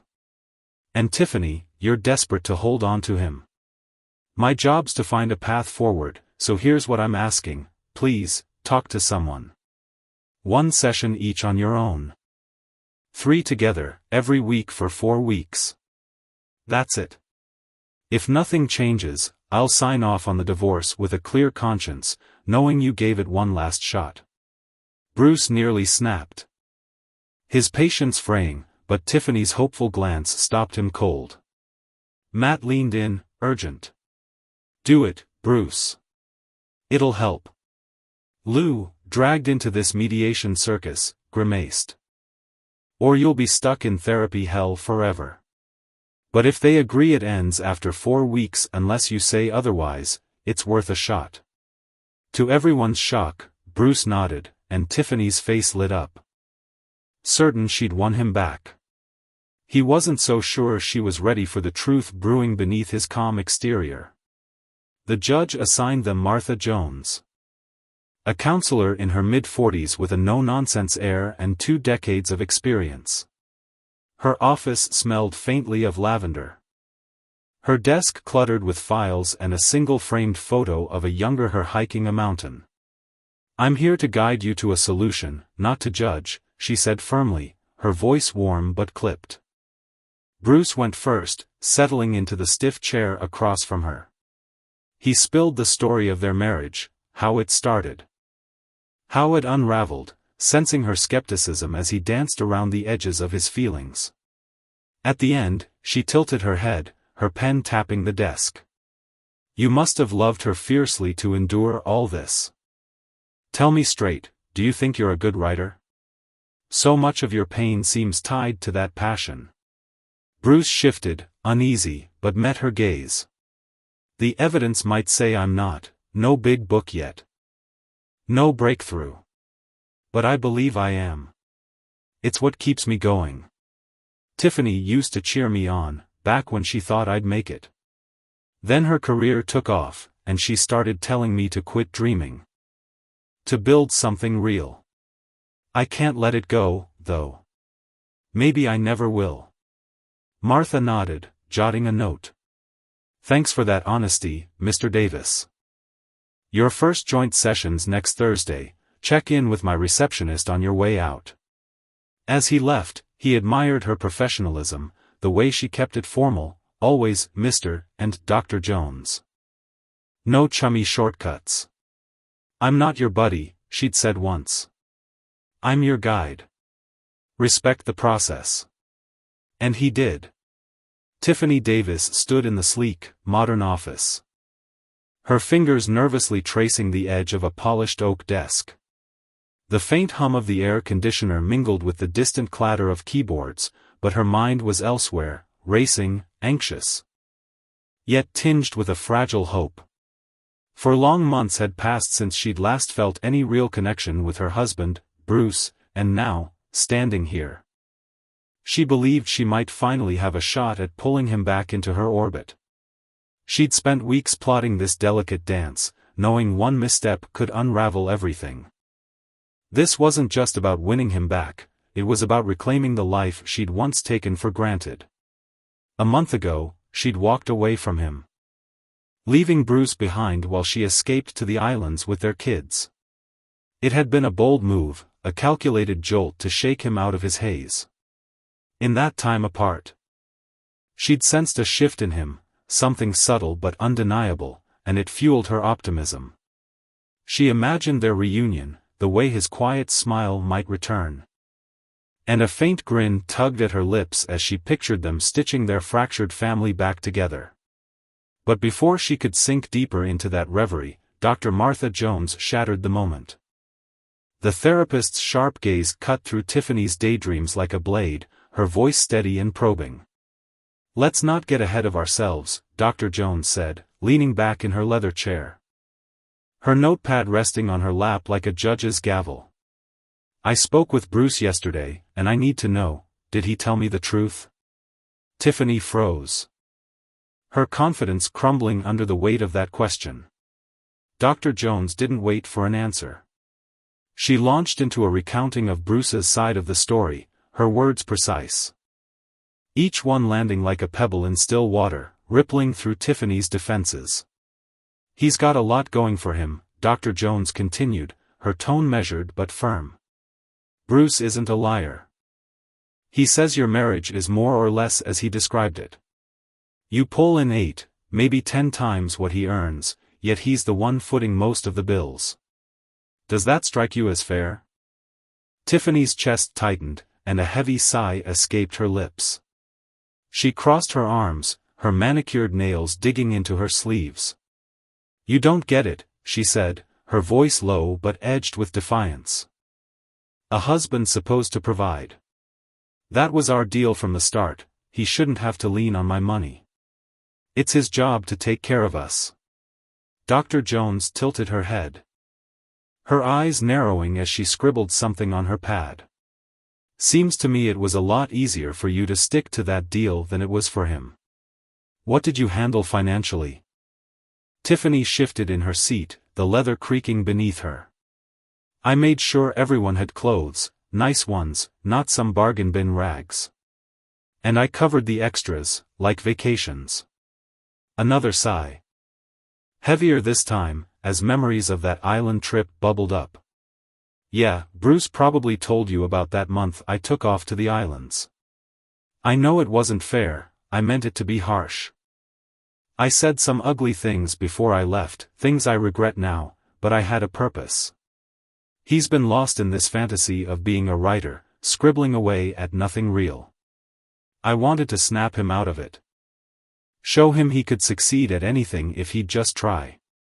Dr. Jones's pen paused, and she fixed Tiffany with a look that felt like a spotlight.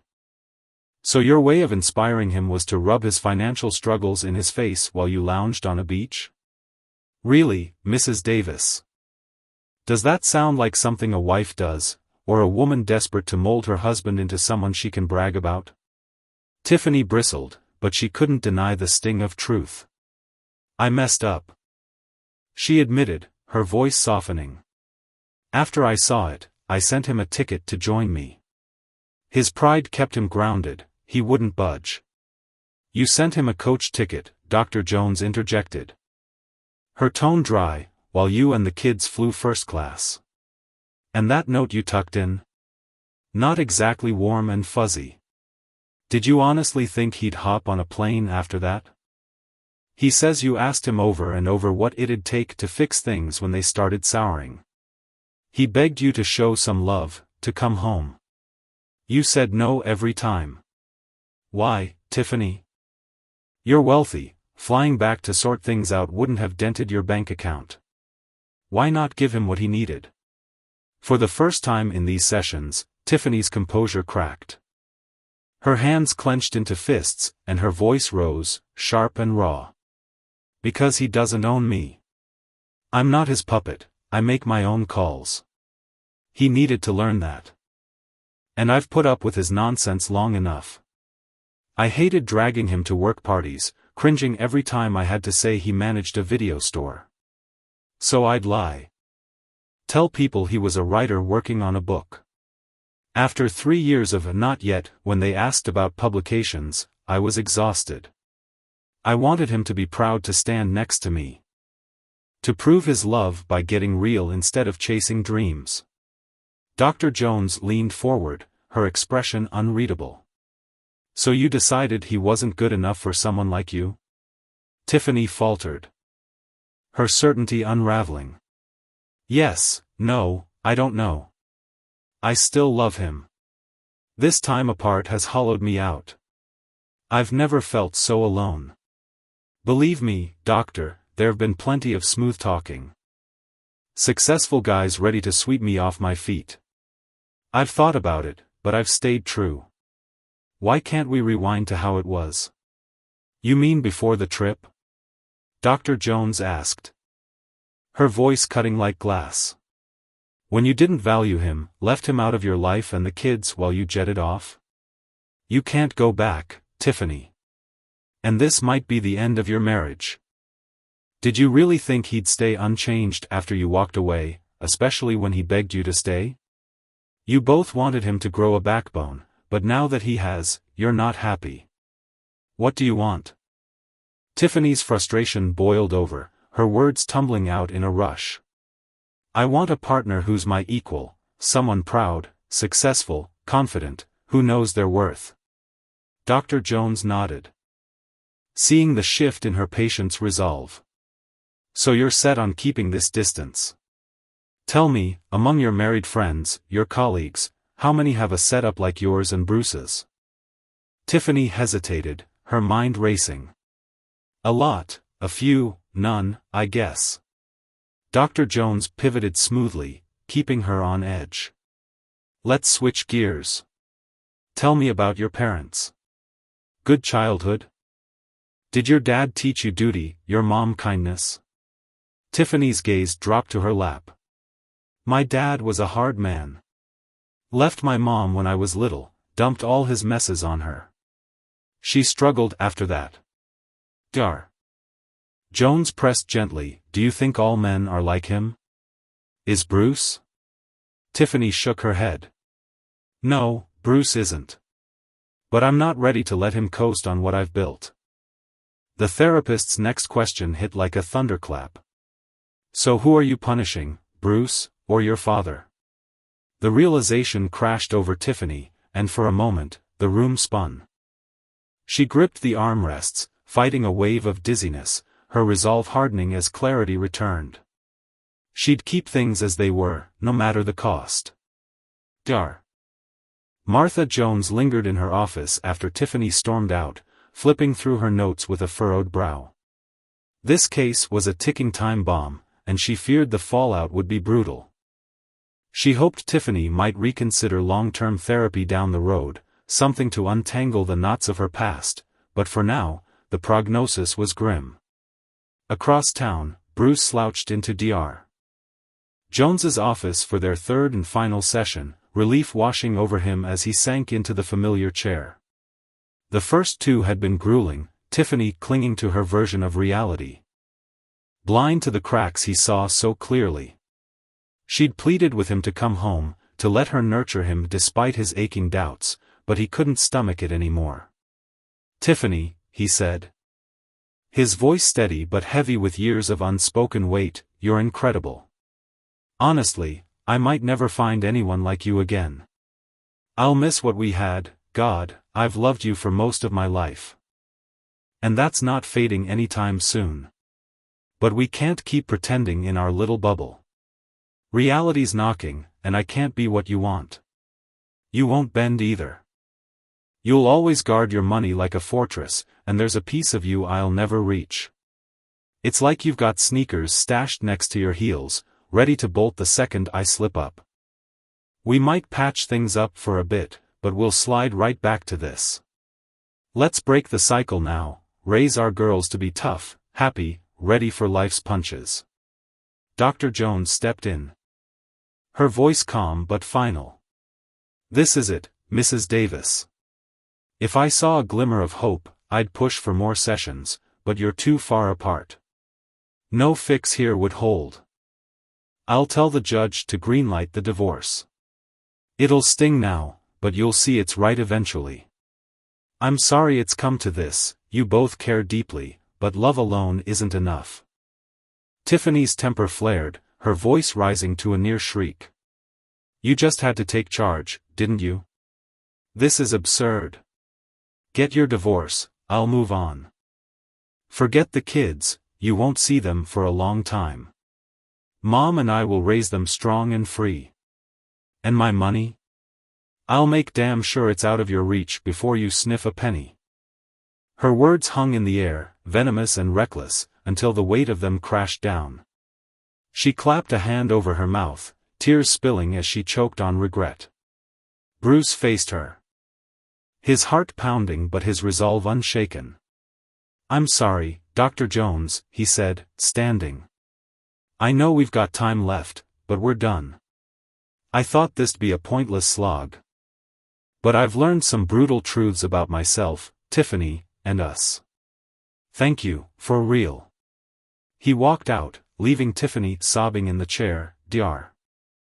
Jones calling after him faintly as the door clicked shut. 3 days later, the court date landed in his inbox. Tiffany's theatrics in therapy had stunned everyone, her defiance spiraling into something wild and unhinged. It frustrated him to no end, but deep down, he knew it might tip the scales in his favor long term. Lou, his attorney, fixed him with a steely look across the cluttered desk. "Bruce, I need your word, if we dive into this. You're in it for the haul. If there's even a flicker of doubt, we can pull back now. Otherwise, it's war. They don't see what's coming, and I'm itching to show them. Tiffany shouldn't have slapped that restraining order on you. Keeping you from the girls was a low blow." Bruce's hands balled into fists, the memory of those papers hitting him like a punch. He'd never imagined Tiffany would sabotage his bond with their daughters, but Lou suspected her mother, Marge, might have egged her on during a vulnerable moment. "I'll fight to lift it," Lou promised. "But it'll take time." With Matt, another ally in this mess, Lou made one last stab at peace. "Tiffany, this has gone too far, too much damage to undo. Offer him something reasonable. Or this gets uglier." But Tiffany's silence roared louder than words, and Bruce braced himself for the storm ahead, determined to reclaim his life, and his girls, from the wreckage. The air in the cramped office felt suffocating as Tiffany stared at Lou, her lawyer's words reverberating in her ears like a hammer striking steel. "Fair deal and move on with your life," he'd said. His voice steady but tinged with exasperation. Her jaw dropped, a storm of disbelief and betrayal swirling in her chest. "You're my lawyer," she snapped, her tone sharp enough to cut glass. "Your job is to fight for me, get me the best outcome possible, not push me to settle." Lou sighed, his shoulders slumping as he averted his gaze, staring at the scuffed floor as if it held answers he couldn't find. He rubbed a hand across his weathered face before meeting her eyes again, his expression softening with a plea. "Please, Mrs. Davis, hear me out. If this drags into court, it's a public mess. Years from now, your daughters might stumble across those records, read every ugly detail of this war between you and Bruce. Do you want that for them? For you? Let's keep some dignity intact, for everyone's sake." Tiffany's reaction was volcanic, a surge of defiance and wounded pride erupting inside her. She hadn't signed up for surrender, she'd hired Lou to win, not to wave a white flag. But the hearings stretched over 4 grueling days. Each one a public spectacle that drew national eyes and turned them into caricatures of themselves. By the second day, humiliation peaked when a cartoonist for The New Yorker unleashed a biting sketch alongside an article, Bruce as a timid mouse with an absurdly oversized lion's head, roaring weakly. And her as a towering, exaggerated eagle, all sharp talons and imperious glare. The caption, "Super Wimp vs. Alpha Witch, the mouse roars," stung like a slap. And she could feel the courtroom's stifled snickers burning into her skin. As the hearings closed, the media pounced, plastering images of her gleaming Lexus and Range Rover beside Bruce's battered old Volkswagen parked outside his dingy apartment. The contrast painted her as a cold, lavish queen and him as the downtrodden everyman, swaying public sympathy firmly in his favor. It was a biting December morning when they shuffled into the courtroom for the final time. The air thick with frost and tension. Lou's eyes sparked with something close to glee as he nudged Bruce, whispering, "Look who's on the bench." Catherine Holden, the usual judge, was out, sidelined by a car accident, and in her place sat Judge Herman Herring, a towering figure in Florida's legal world. Known for wrangling some of the state's most notorious criminal cases. Herring carried an aura of unyielding authority, his sharp gaze framed by silver hair and a perpetual scowl. His loyal bailiff, a wiry man with a buzz cut, hovered nearby, a silent shadow. Word later trickled out that Herring had stepped in as a favor to Holden, though his nickname, the Hanging Judge, sent a shiver through Tiffany. 3 years post-divorce. He still bore the scars of his own broken marriage, a quiet ache masked by his iron principles. She'd tried to smear his reputation, digging for dirt, but the legal community rallied around him, exposing her partner Stephen's shady business deals instead. The blowback left her with a fraction of what she'd expected, her fortune hemorrhaging into legal fees as she slunk out of town. Rumors swirling that she'd taken up some shadowy new trade to scrape by. Herring banged his gavel, the sound echoing off the wood-paneled walls as he surveyed the packed room. Lou had tipped off the press, framing it as a landmark case, a near-broke husband battling his wealthy wife for a just split. Reporters crammed the benches, pencils poised. Alongside a smattering of legal eagles drawn by the clash between Lou and Matt Henry, Tiffany's bulldog of an attorney. Bruce's gaze snagged on a familiar face in the crowd, Bill Nunn's ex-wife, Linda. Perched among the onlookers. Her lips curled in a wry smile, and he wondered if she'd come to glean strategies for her own tangled love life. Herring's voice boomed, cutting through the murmur. "Ladies and gentlemen, I see we've got quite the audience today. Let me be clear, no outbursts, no chatter, no nonsense. This is a divorce case, nothing more, nothing less. Just like thousands across this country. We'll begin with opening statements." Matt Henry launched into his defense with the ferocity of a cornered animal. But the tide turned when Lou called Tiffany to the stand. Bruce watched, his stomach nodding, as Lou approached her with a look of genuine pity. She settled into the witness chair, her posture rigid. Her face a mask of icy composure. "Mrs. Davis," Lou began, his tone gentle but probing, "do you agree with the estimate of your net worth?" She nodded curtly, her voice flat. "Yes." Bruce could see the effort it took her to stay cool, the faint tremor in her hands betraying the storm brewing beneath. "And your husband's net worth, do you agree with that too?" Another nod. Tighter this time. Lou leaned in, his voice dropping with intent. "Then why are you fighting tooth and nail to deny him what's fair? He was your partner for 8 years. Tell me. Even with your income dwarfing his, who paid the mortgage?" Bruce did, she admitted, her lips barely moving. "But I covered the down payment." Lou jotted a note, unfazed. "Who handled the utilities, the everyday bills?" "He did," she said, and for the first time, a spark of defiance flared in her eyes. "Because that was his duty as the husband." Lou's brows lifted. A faint smirk tugging at his mouth. "So, you earned 8 times his salary annually, on average. What were your roles in this marriage? Where did your money go?" Tiffany straightened, her voice crisp. "I took care of our daughters, paid their school fees, handled expenses as they came up." Lou pressed on, relentless. "Did that include vacations?" Her eyes flickered with realization. A deer sensing the hunter's trap, but she was powerless to dodge it. Matt shot to his feet, barking, "Objection." Herring waved him off with a grunt. "It's a fair question, Mr. Henry. Tracking finances matters here. Go on, Mr. Walters." Lou's tone sharpened, cutting deeper. "Do you understand what sparked this whole mess?" Tiffany's jaw tightened.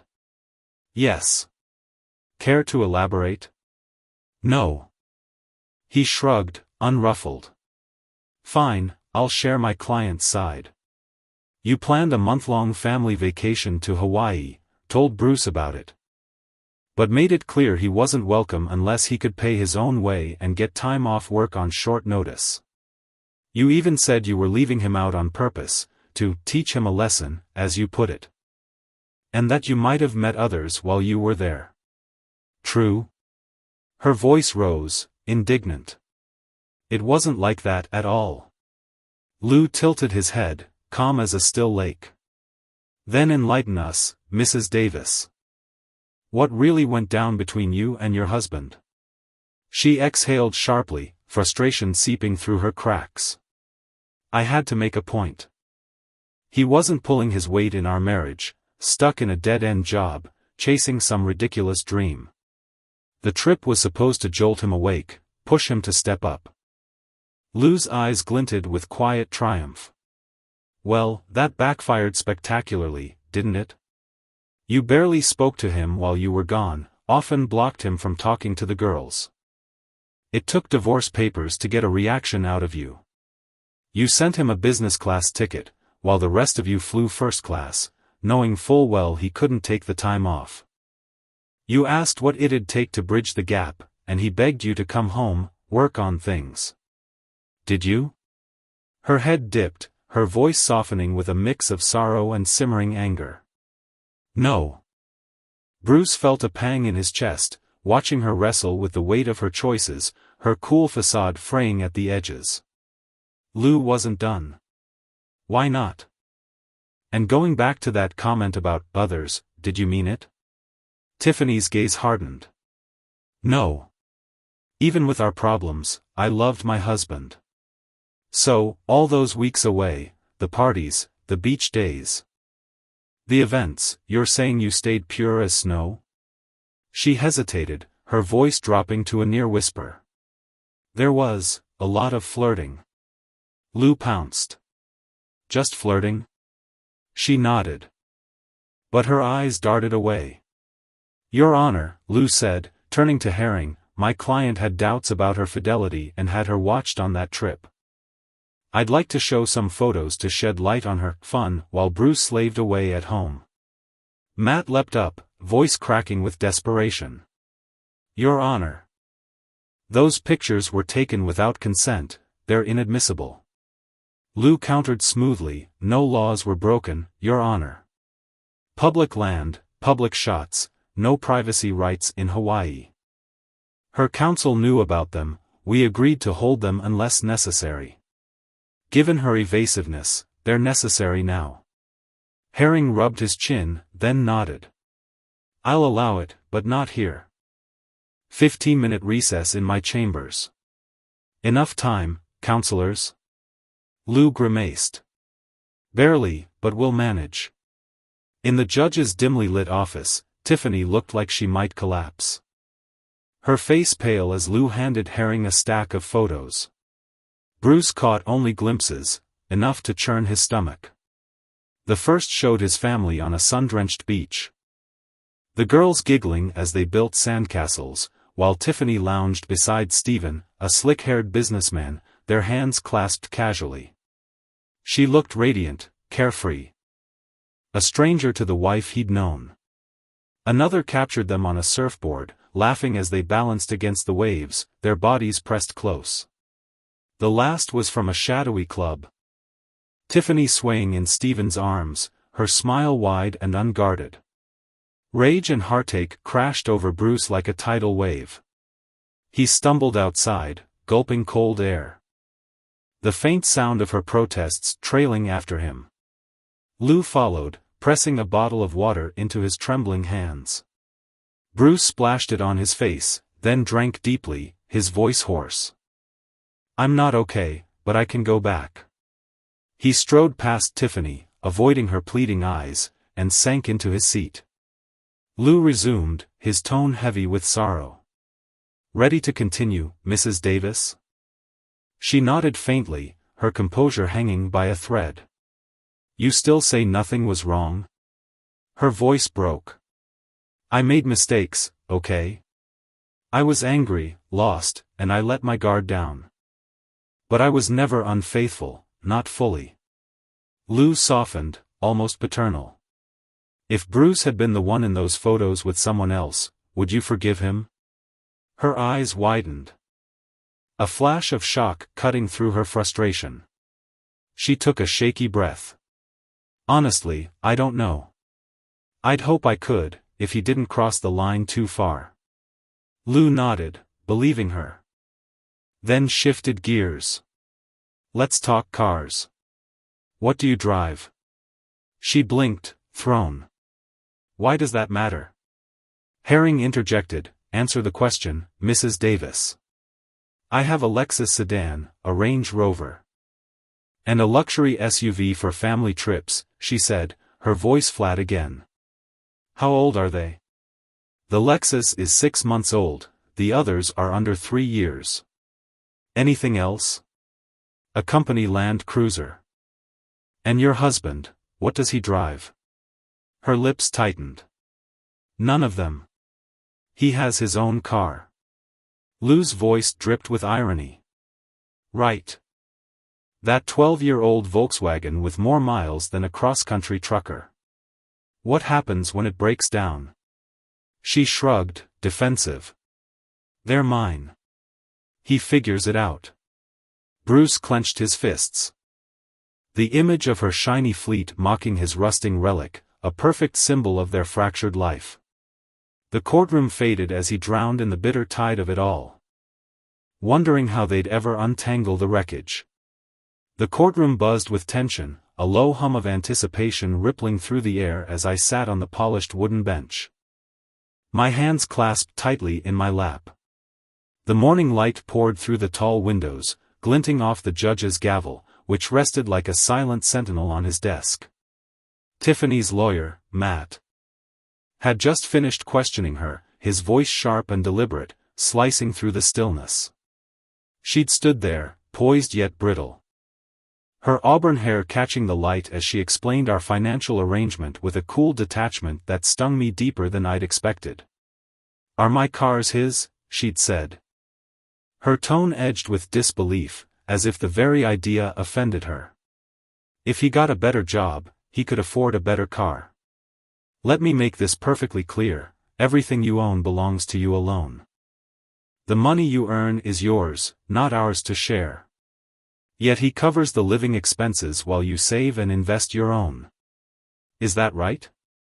When Matt nodded, she'd confirmed it with a crisp yes.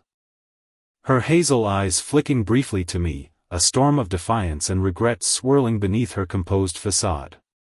That's all the questions I have for now, Your Honor, she'd concluded. Stepping down with a grace that masked the turmoil I knew churned inside her. Now it was my turn. I rose, smoothing my tie, feeling the weight of every eye in the room, Matt's, Tiffany's, the judge's. And my own lawyer, Lou, whose steady presence beside me was a lifeline. Matt paced before me, his polished shoes clicking against the floor, his questions pointed and relentless. So, you handled most of the household expenses, he asked, tilting his head as if daring me to falter. Yes, I replied, my voice steady despite the knot in my chest. And she kept her income separate. Saving it for herself? Another nod from me, each answer peeling back layers of our life together, exposing the uneven ground we'd stood on. Matt's expression flickered, frustration, perhaps. Or discontent, as he tried to twist my words into a narrative of greed. Lou, though, listened intently, his dark eyes narrowing each time Matt's objections were overruled. A faint smirk tugging at his lips when the judge's gavel banged in our favor more often than not. By the time Matt delivered his closing argument, his voice rang with conviction. Painting me as a man desperate to siphon Tiffany's hard-earned wealth. Even I could hear the cracks in his logic, the argument thinning like ice under a spring thaw. My stomach twisted, not from fear, but from the absurdity of it. Did he truly think I'd spent all those years supporting her just to claw at her fortune now? Lou stood next, his broad shoulders squared. His demeanor calm yet commanding. The courtroom seemed to lean in as he spoke, his words weaving a tapestry of empathy and reason. "Your Honor," he began, his voice rich and measured. "If the roles were reversed, if she'd been the one pouring years into supporting him while he climbed the ladder, the decision would have been obvious after a single hour of testimony. She earns more. Yes, but he's given everything to hold their life together. He never once grumbled about their income gap. He took on the lion's share of the home, cooking dinners, scrubbing floors, juggling bills, while she chased her career. He was the rock for their daughters, bending his days around her unpredictable schedule, never asking for a medal or a paycheck. I'm asking you, Your Honor, to give him a settlement that reflects that sacrifice, a fair shot at stability after this storm." His gaze flicked to me, a quiet reassurance in those steady eyes, and I felt a flicker of hope ignite. Lou wasn't just my lawyer, he was a man who'd seen his own battles, a father himself, divorced and hardened by it, yet still carrying a spark of kindness that made you trust him instinctively. The judge, a wiry man with silver hair and a face etched with decades of decisions, called a recess, his gavel's echo lingering as he retreated to deliberate. 2 hours stretched like eternity, time I spent pacing the marble hallway, the clack of my shoes blending with the murmur of strangers awaiting their own fates. Lou clapped me on the back, his hand firm. "You've got this," he said, though his brow creased with the weight of uncertainty he wouldn't voice. When we returned at 7 that evening, the courtroom was a sea of bodies. The air thick with sweat and anticipation, standing room only. The judge summoned us forward, Tiffany and me side by side yet miles apart. Her perfume, a sharp floral note, drifting toward me like a ghost of better days. "Mr. and Mrs. Davis," he said, his voice gravelly but kind, "it's clear there's still emotion binding you. A thread of what once was. But I don't see a path to mend what's broken. I'm granting the divorce under Florida law. To the husband, I award $2 million, a car, and $6,800 monthly for 3 years or until remarriage. Mrs. Davis, you'll transfer the settlement within 30 days and deliver the car immediately. First payment begins a month from today. Please comply, I'd hate to see you back here for contempt. Mr. Davis, use this wisely." Court adjourned. The gavel fell, and Tiffany crumpled. Her knees buckled. Her body folding like a marionette with cut strings, a gasp rippling through the crowd as she hit the floor. The judge's eyes widened, and he barked for assistance, his stern facade cracking with concern. "You two, go," he urged Lou and me, waving us toward the exit as aides rushed to her side. I hesitated, my heart lurching, at her fragility, at the finality of it all, but Lou's hand on my arm pulled me away. We slipped out into the humid Florida night, the courthouse doors thudding shut behind us, sealing off her collapse and the life we'd once shared. The story exploded across the state, and beyond, by morning. Newspapers from the New York Times to the LA Times, the Washington Post to the Chicago Tribune, splashed our divorce across their pages, bold headlines screaming, "Welcome to the 21st century, family law redefined." Reporters dissected every detail, their words a mix of awe and judgment, and then came the photos, grainy, unflattering shots leaked from Mort Bailey's firm, Tiffany's employer. My favorite captured a company retreat gone awry, 2 couples tangled in a dimly lit corner, one woman's red high heels, unmistakably Marge's. Tiffany's sharp-tongued assistant, gleaming like a beacon in the shadows. Marge, with her penchant for drama and those signature scarlet stilettos, had always been a wild card. Her loyalty to Tiffany fierce but her discretion questionable. The firm's partners fumed, their pristine reputation tarnished, but they were too entangled to protest loudly. Word trickled back that the retreat had sparked 3 more divorces, a cascade of wreckage the firm paid dearly to hush up. Life rolled on, fractured but relentless. Tiffany and I carved out separate existences. I picked up our girls, Lila, 12, with her mother's quick wit, and Sophie, 9. All shy smiles and freckles, every other weekend and alternating Thursdays, their chatter filling my car with fleeting warmth. Judge Herring lifted the restraining order Tiffany had slapped on me in a fit of spite, his stern warning to social services for their sloppy investigation a small victory. Mort Bailey, her smug boss, faced the legal board, his wrists slapped with a reprimand he shrugged off with a grin. I knew she was seeing Middleton, tall, slick, a corporate climber with a charm that grated on me. It stung. A dull ache beneath my ribs, but I'd braced for it. Releasing the $2 million took half the firm's muscle, a grudging handover that left me hollow. The money didn't spark joy, just a cold, practical weight in my account. Lou claimed $300,000 for his fees, but he waved off the cash's importance with a wry chuckle. Screwing over Mort was the real win, he said. Sipping a beer at O'Brien's one night, his dark hair tousled from a long day. Money's just a tool. Justice feels better. Lou's star rose after that.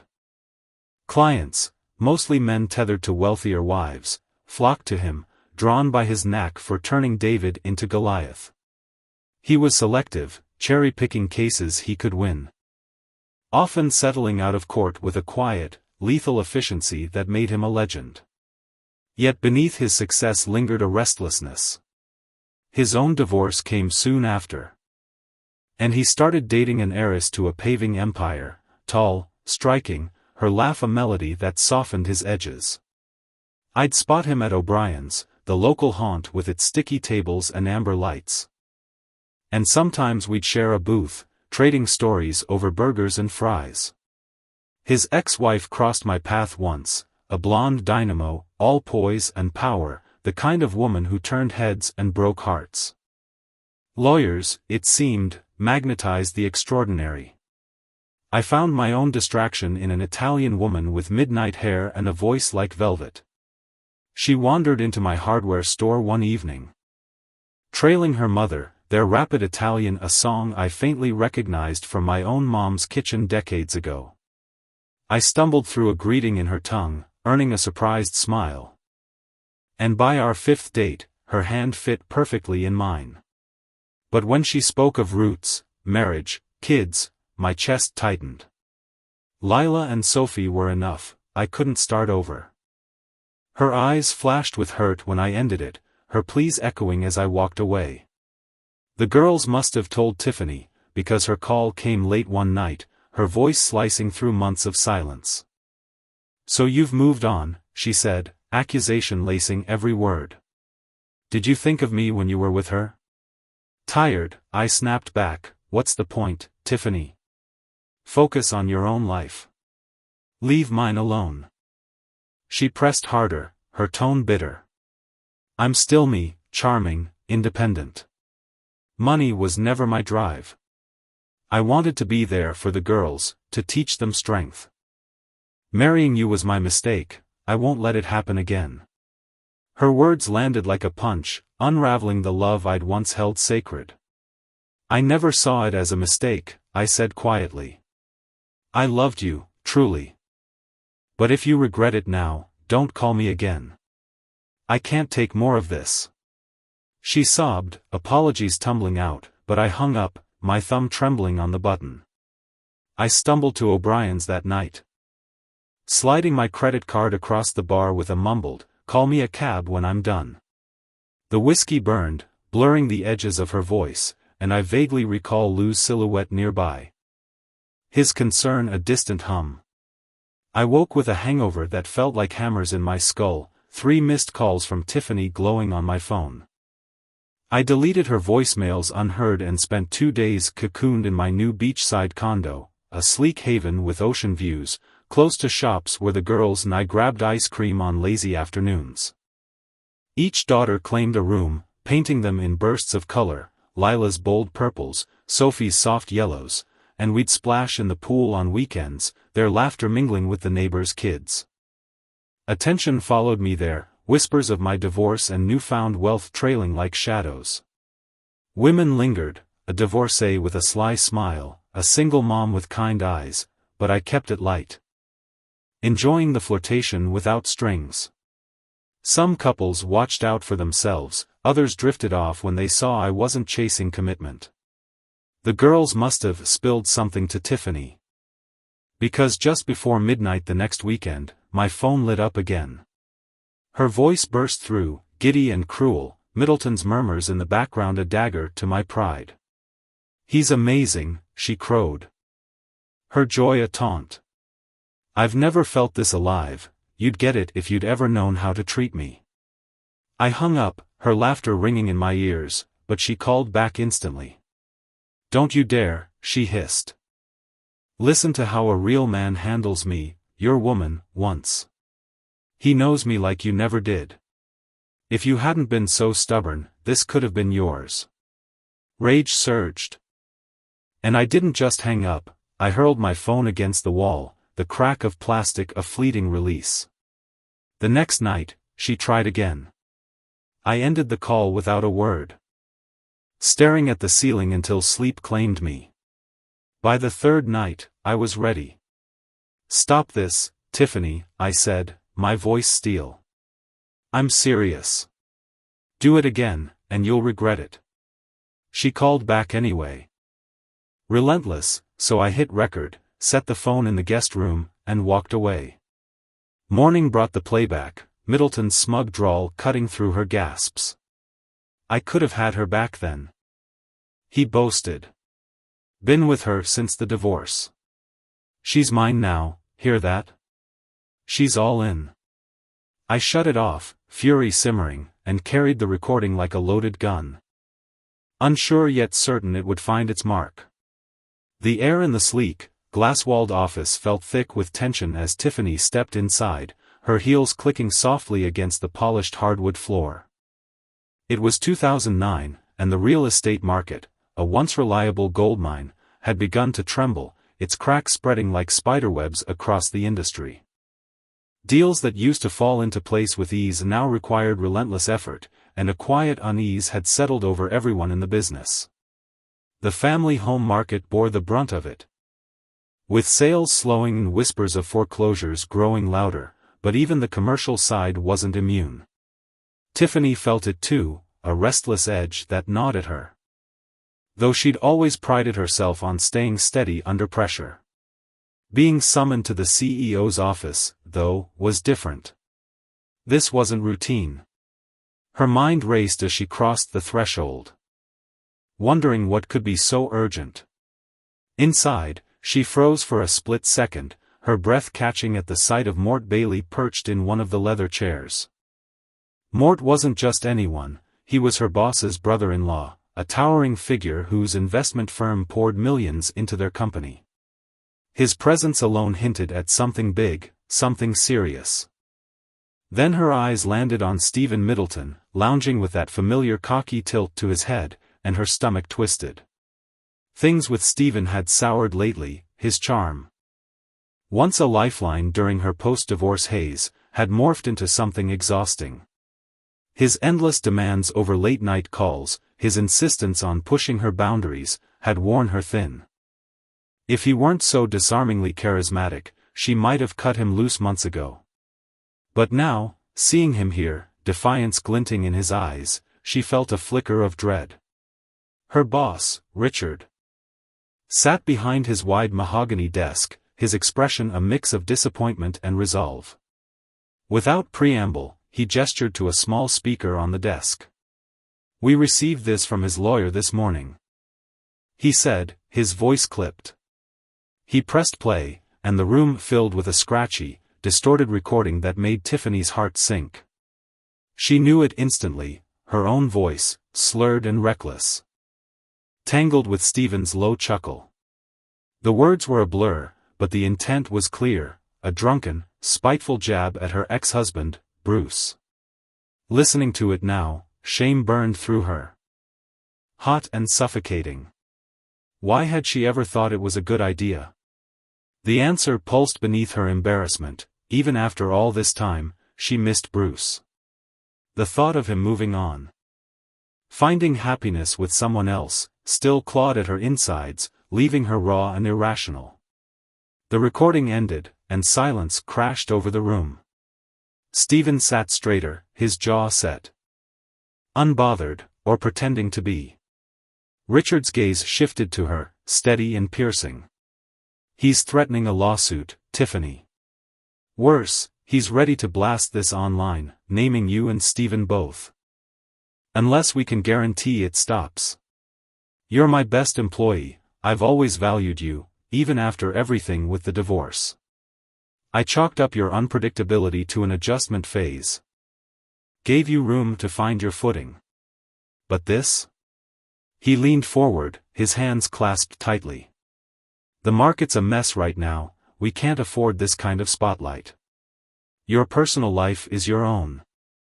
But when it spills into our work, it's my problem too. Tiffany's throat tightened, her mind spinning as she tried to process the weight of his words. She'd always seen Richard as more than a boss, a mentor, almost a father figure after years of working under him. Now, his disappointment cut deeper than she'd expected. Look me in the eye. He continued, his tone softening but firm, and promise me this won't happen again. I can't square the Tiffany I've known all these years with the one on that tape. If you need help, therapy, time off, anything, the company will cover it, no questions asked. But you've got to pull yourself together. Am I clear? Yes, sir, she managed, her voice barely above a whisper. I'm so sorry. It won't happen again. Thank you. Her cheeks burned as she stood, avoiding Stephen's gaze. Richard nodded, a faint flicker of relief in his eyes. You can go, Tiffany. Stephen, stay. She slipped out. The door clicking shut behind her, and leaned against the wall in the hallway, her breath shaky. Inside, the silence held for a beat before Mort erupted, his voice booming through the door. What a stupid, reckless move. What were you thinking, jeopardizing the firm like that? His anger was a tangible force, vibrating with years of pent-up frustration. Stephen's response came slower. Tinged with regret but still laced with that stubborn edge. I wasn't thinking, sir. We'd had a few drinks, and she was all fired up about messing with her ex. I thought it'd be a laugh, didn't expect him to record it, let alone threaten to post it. I swear it won't happen again. We can stop it from getting out. It absolutely won't, Mort shot back. His tone icy. Effective immediately, you're off every account tied to Tiffany's firm, at their request, and mine too, frankly. I'm transferring you to Tampa. You speak Spanish, so it's a fit. And Stephen? A word of advice, you're a decent lawyer, but you've got a knack for self-sabotage. Start polishing your resume, your stunt just killed any shot at partnership here. Got it? Stephen's jaw clenched, frustration simmering beneath his cool exterior. Understood, he muttered, though the word tasted bitter. He had no real choice, banished to Tampa, his ambitions gutted. All because of one dumb night. As he left the office, his mind churned. Tiffany might have been a spark worth chasing once, but this fallout? Not worth it. He'd find a new firm, claw his way back up. Prove he wasn't some washout. Stephen Middleton didn't fade quietly. To his surprise, Tiffany lingered outside, her arms crossed, her expression a mix of guilt and concern. How'd it go? She asked. Her voice soft as she reached out to touch his arm. Not great, he admitted, forcing a smirk despite the sting. Tampa's my new home, no partnership in sight. Her sympathy was genuine. Her fingers lingering a moment, and for a fleeting second, he wondered if he could salvage something here. She was steady, successful, maybe not love, but a lifeline. I'm sorry, Stephen.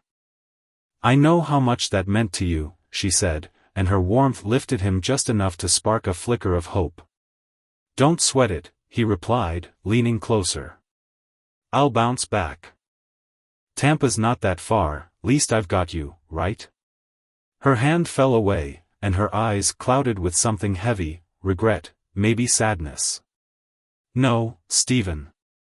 I'm sorry, but we're done. Too much baggage between us.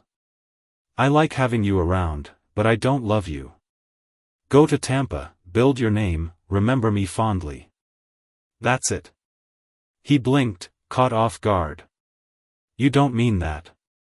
Long distance sucks, sure, but we could make it work. No, she cut in, firm but not cruel. We can't, because I don't want to. We had our moment, it's over. Don't make this harder. Let it go. Before he could argue, she was sliding into her car, her silhouette framed by the late afternoon sun. I'll be fine, she added with a faint, bittersweet smile. Always am. Goodbye, Stephen. The engine hummed to life, and she was gone, leaving him rooted to the pavement, anger and disbelief crashing over him like a rogue wave. She'd walked away, just like that?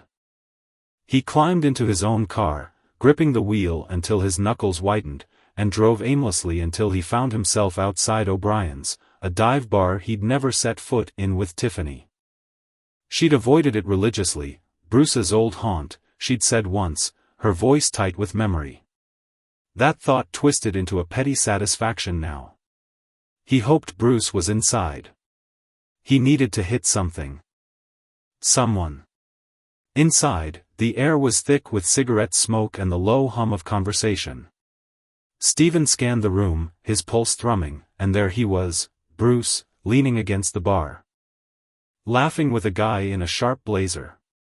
Stephen didn't hesitate, striding over with purpose, his fists already itching. Bruce barely registered him until it was too late. Stephen's swing connected hard. A stinging crack against Bruce's cheek that sent him stumbling off his stool, shock flashing across his face. Bruce hit the floor, but he didn't stay down. Years of pent-up frustration, of marriage woes, sleepless nights, and that damn recording, surged through him as he rose, his movements fluid from months of Tai Chi. He'd picked it up after the dojo let him go, their sensei pulling him aside one humid evening. You're too volatile, Bruce, he'd said, his voice calm but unyielding. Too much energy, everyone's on edge around you. I don't know who's in your head, but I hope you never meet him in a fight. Take Tai Chi, trust me. It had been a lifeline, a way to channel the chaos. And a quiet joy he'd shared with his daughters, Tiffany included, despite her initial eye rolls. Now, that training kicked in. Stephen swung again, but Bruce sidestepped. His foot snapping out to catch Stephen's jaw with a solid thud. The bar's chatter died instantly, heads turning as Stephen reeled, blood trickling from his lip. Bruce didn't stop, another quick strike. Then a sharp jab that doubled Stephen over, gasping.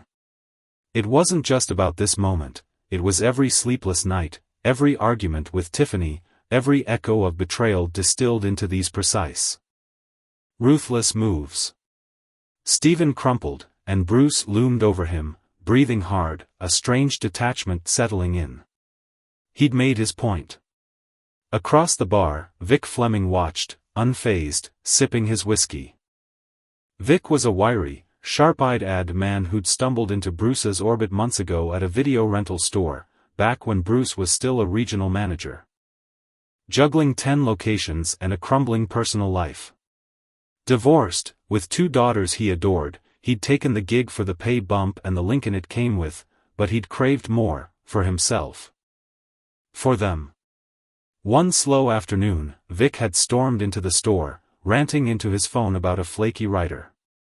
Bruce, ever the peacemaker, had offered to show him the new releases. Sparking a conversation that ended with Vic scribbling his number on a receipt. Weeks later, Vic had called in a panic, down a writer before a big client pitch. Bruce, exhausted but game, stepped in. Cobbling together a script that won Vic over.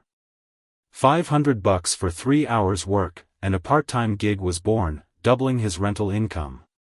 Now, tonight. Vic had lured him to O'Brien's with a life-changing offer, full-time at the agency, a 10% stake vesting over 5 years, and a shot at running the show when Vic and his partner eased out. "You're a name in this game now, Bruce," Vic had said, his voice low and earnest. "We've kept you under wraps, but word's spreading. This locks you in, best deal you'll get. Think it over." They'd been deep in strategy when Stephen barged in, fists flying. Now, as Bruce dusted himself off, Vic slid over, clapping his shoulder. "Hell of a right hook," he grinned. "Client's gonna love you even more, tough guy with a pen. What do you say to that offer?" Bruce exhaled, adrenaline fading, a slow smile breaking through. "I'm in," he said, glancing at Stephen's crumpled form. "And tell Tiffany her boyfriend's a lousy fighter." Vic laughed, and Bruce felt it, a weight lifting, a new chapter cracking open, rough edges and all. Chaos erupted in the dimly lit bar, the air thick with the sour tang of spilled beer and the sharp crack of raised voices. My fists were tight, my pulse hammering in my ears, as I lunged forward, blind to everything but the figure ahead of me. Someone, a blur of a man with a wiry frame, tried to intervene, his hands grasping at my shoulders. I shoved him off with a snarl. My muscles coiled with a fury I barely recognized. In the scuffle, Lou, my broad-shouldered friend with a laugh that could shake walls, stumbled backward. His bulk collided with a window, the glass shuddering under his weight but holding firm, a small mercy that kept him from tumbling into the night. His startled grunt cut through the haze in my head. And then a firm tap landed on my shoulder, jolting me back to reality. I spun around, my chest heaving, and there stood Mr. Davis, his silver hair glinting under the bar's flickering lights. His eyes sharp with a mix of sternness and concern. He was a fixture in this town, a judge whose courtroom carried the weight of decades, and his presence alone was enough to make my anger falter. "I saw it all," he said, his voice low but edged with authority. "I'd strongly advise you to consider pressing charges. Trust me. You don't want to end up in my courtroom, it might not go the way you hope." His words landed like a cold splash of water, dousing the fire in my veins. I could have done it. Could have let the law take its course, but in that moment, nothing else seemed to matter beyond the chaos I'd unleashed. Mr. Davis gave me a knowing smile. The kind that hinted at years of seeing men like me unravel, and pressed a business card into my palm. "Therapist named Teller," he said. "He's exceptional, specializes in anger. Most of his clients are cops or lawyers, so he's seen it all. I can get you an appointment if you're willing." He paused, then nodded toward Lou, "But first, you owe him an apology." He guided me through the crowd, past the curious stares and the hum of murmured gossip, to a table where Lou sat, flanked by Judges Holden and Herring. Lou's massive bodyguard loomed nearby. His arms crossed, his eyes scanning the room like a hawk. Judge Herring, a wiry man with a perpetual smirk, leaned back in his chair and flashed me a grin. "Well, son. You've got a whole audience of witnesses for when this hits court. What are the odds we'd all end up here tonight? Ever thought about going pro with that right hook?" His tone was teasing, but there was a glint in his eye that suggested he wasn't entirely joking. I surprised them all when I admitted I'd fought professionally for nearly 2 years, under an alias.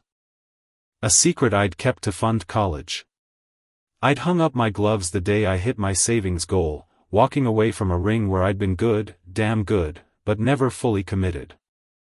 My trainer had sworn I could have been a champion, but the truth was, I hated the crunch of knuckles against flesh, the way pain lingered in my hands long after the bell. Lou chuckled, then winced, rubbing his jaw. "Didn't seem to bother you today. You'll be covering my chiropractor bills." Guilt twisted in my gut as I met his gaze. "I'll pay them, Lou." "I'm sorry, really." He waved it off with a shrug, his easy nature shining through. I know. But as your lawyer, I'm ordering you to the hospital. Check that face, it's for the lawsuit you're like ly gonna file. I hadn't even noticed the warm trickle down my cheek, the swelling that made my face feel like a stranger's. 6 stitches later, the cut was sealed, but the night wasn't done with me yet. A local reporter, Cameron something, and his cameraman had been nursing drinks at the bar's far end. Their evening unwind turned into a front-row seat to the drama. The photographer's lens had caught it all, my foot slamming into the attacker's side, bodies piling onto me as I fought toward Lou, and a final, bloody shot of me staggering through the fray. Local businessman assaulted, the headline screamed the next day, plastered across papers and buzzing on the radio. Cameron had dug deep, spinning the full tale for the town to chew on. Public opinion tilted hard in my favor, 70% agreed the guy deserved what was coming. The airwaves crackled with calls for justice, and I couldn't help but feel a strange mix of vindication and unease. The guy, Middleton, didn't fare so well. Fired from his firm for ethical violations, he was left without a reference, disbarred for 2 years. And sentenced to anger management classes he'd never finish. He vanished mid-civil suit, his savings drained, debts piling up like storm clouds. Word was, he'd been chasing Tiffany. A wealthy woman with a taste for trouble, but even she couldn't save him. Some said he fled to the West Coast, maybe to link up with Lou's old partner, a gruff ex-cop who'd retired out there. We won a $250,000 judgment, but it was a hollow victory. The money was a ghost we'd never catch. Middleton's spiral didn't end there. Arrested, denied bail. He sat in jail with his jaw wired shut and his nose a mess of bandages. The other inmates, hearing he was that lawyer, didn't take kindly to him. They roughed him up bad enough to land him in the infirmary. His nose would have shattered again if there'd been anything left to break. For months later, I sat in court, watching his trial unfold. He was a shell of the arrogant attorney he'd been, his eyes downcast as a public defender fumbled his case.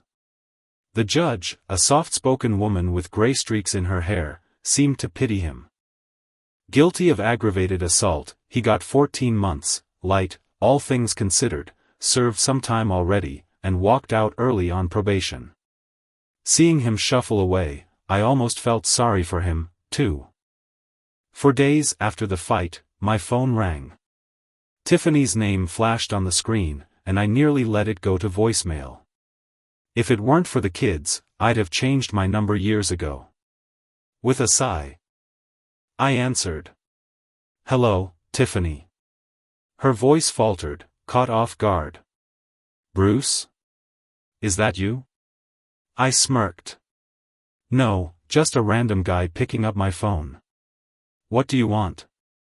Are the kids okay?" She rushed to assure me they were fine, then hesitated. "They saw the pictures, read the article. I went to see him, Bruce, he'll never be the same." "I'm sorry. I caused this, didn't I?" Her guilt hung heavy between us. "Yeah, you did," I said, softer than I meant to. "But I'm fine. Stitches are healing. Thanks for checking, it means something. He'll bounce back eventually. It's done now, you can't rewrite it. I accept your apology. Anything else?" She let out a shaky laugh. "Maybe he'll recover, but it won't be easy." That hit shook him, doctors almost had to intervene more drastically. Could have been worse, could have landed him in deeper trouble.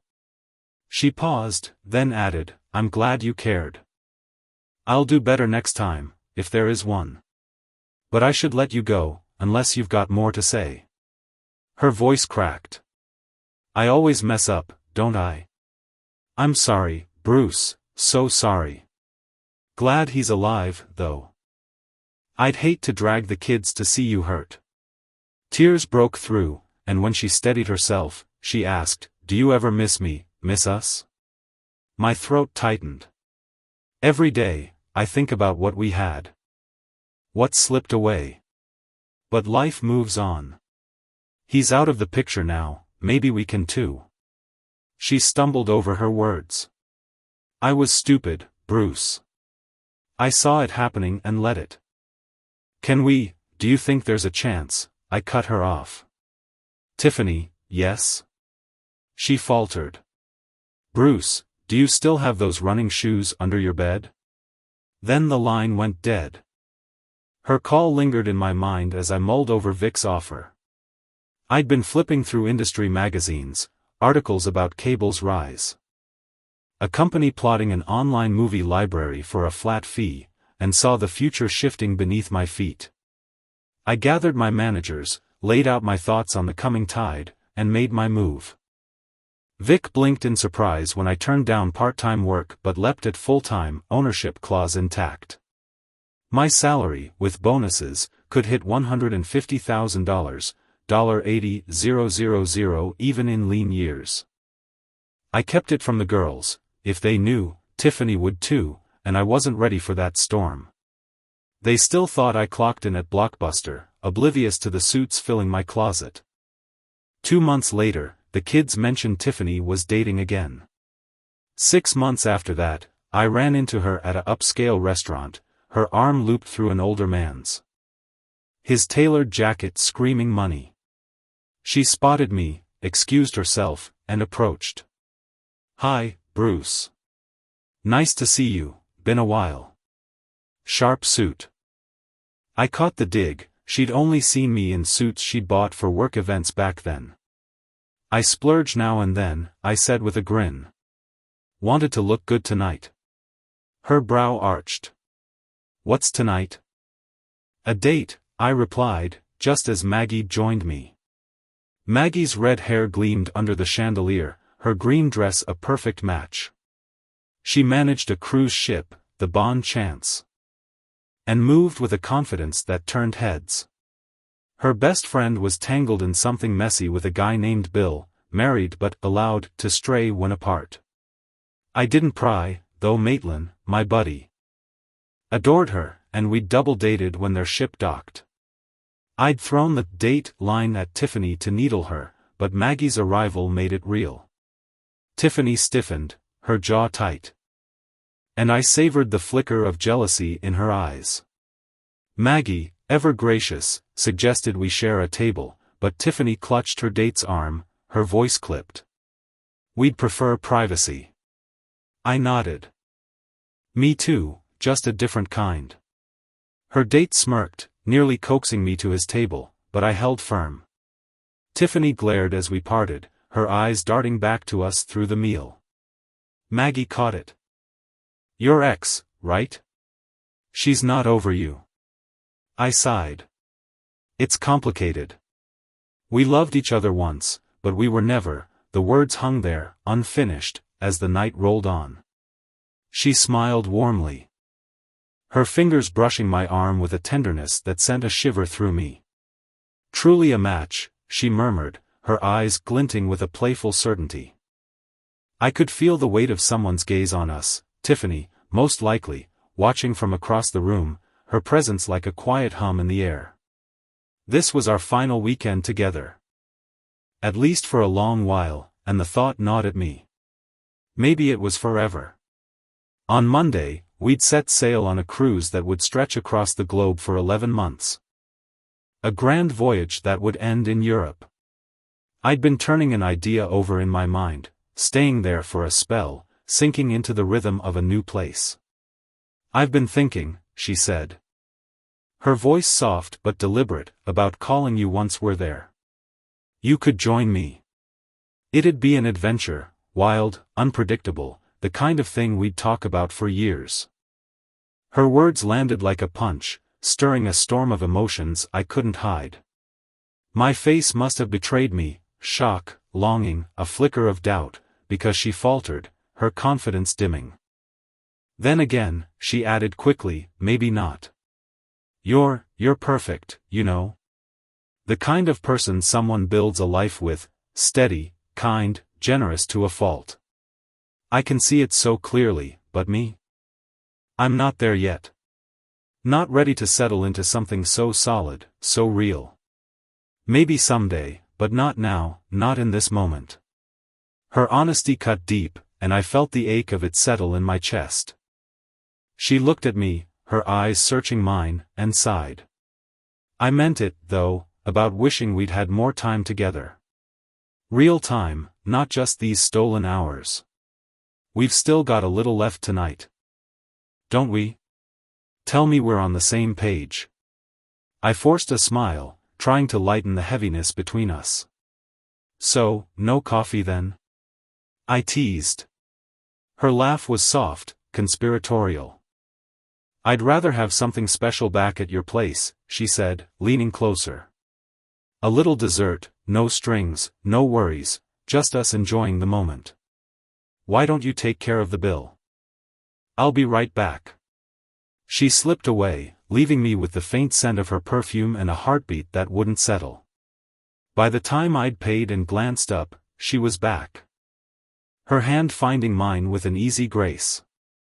We started toward Tiffany's table, her dinner companion's eyes flicked up, curious, but then she stopped short.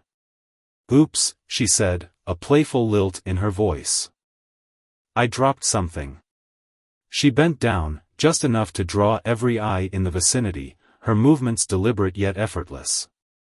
When she straightened, she flashed a dazzling smile at Tiffany's date, an executive type, all sharp suit and startled expression, and handed me something small. Here you go, she said, her tone dripping with mischief. Thought this might come in handy later.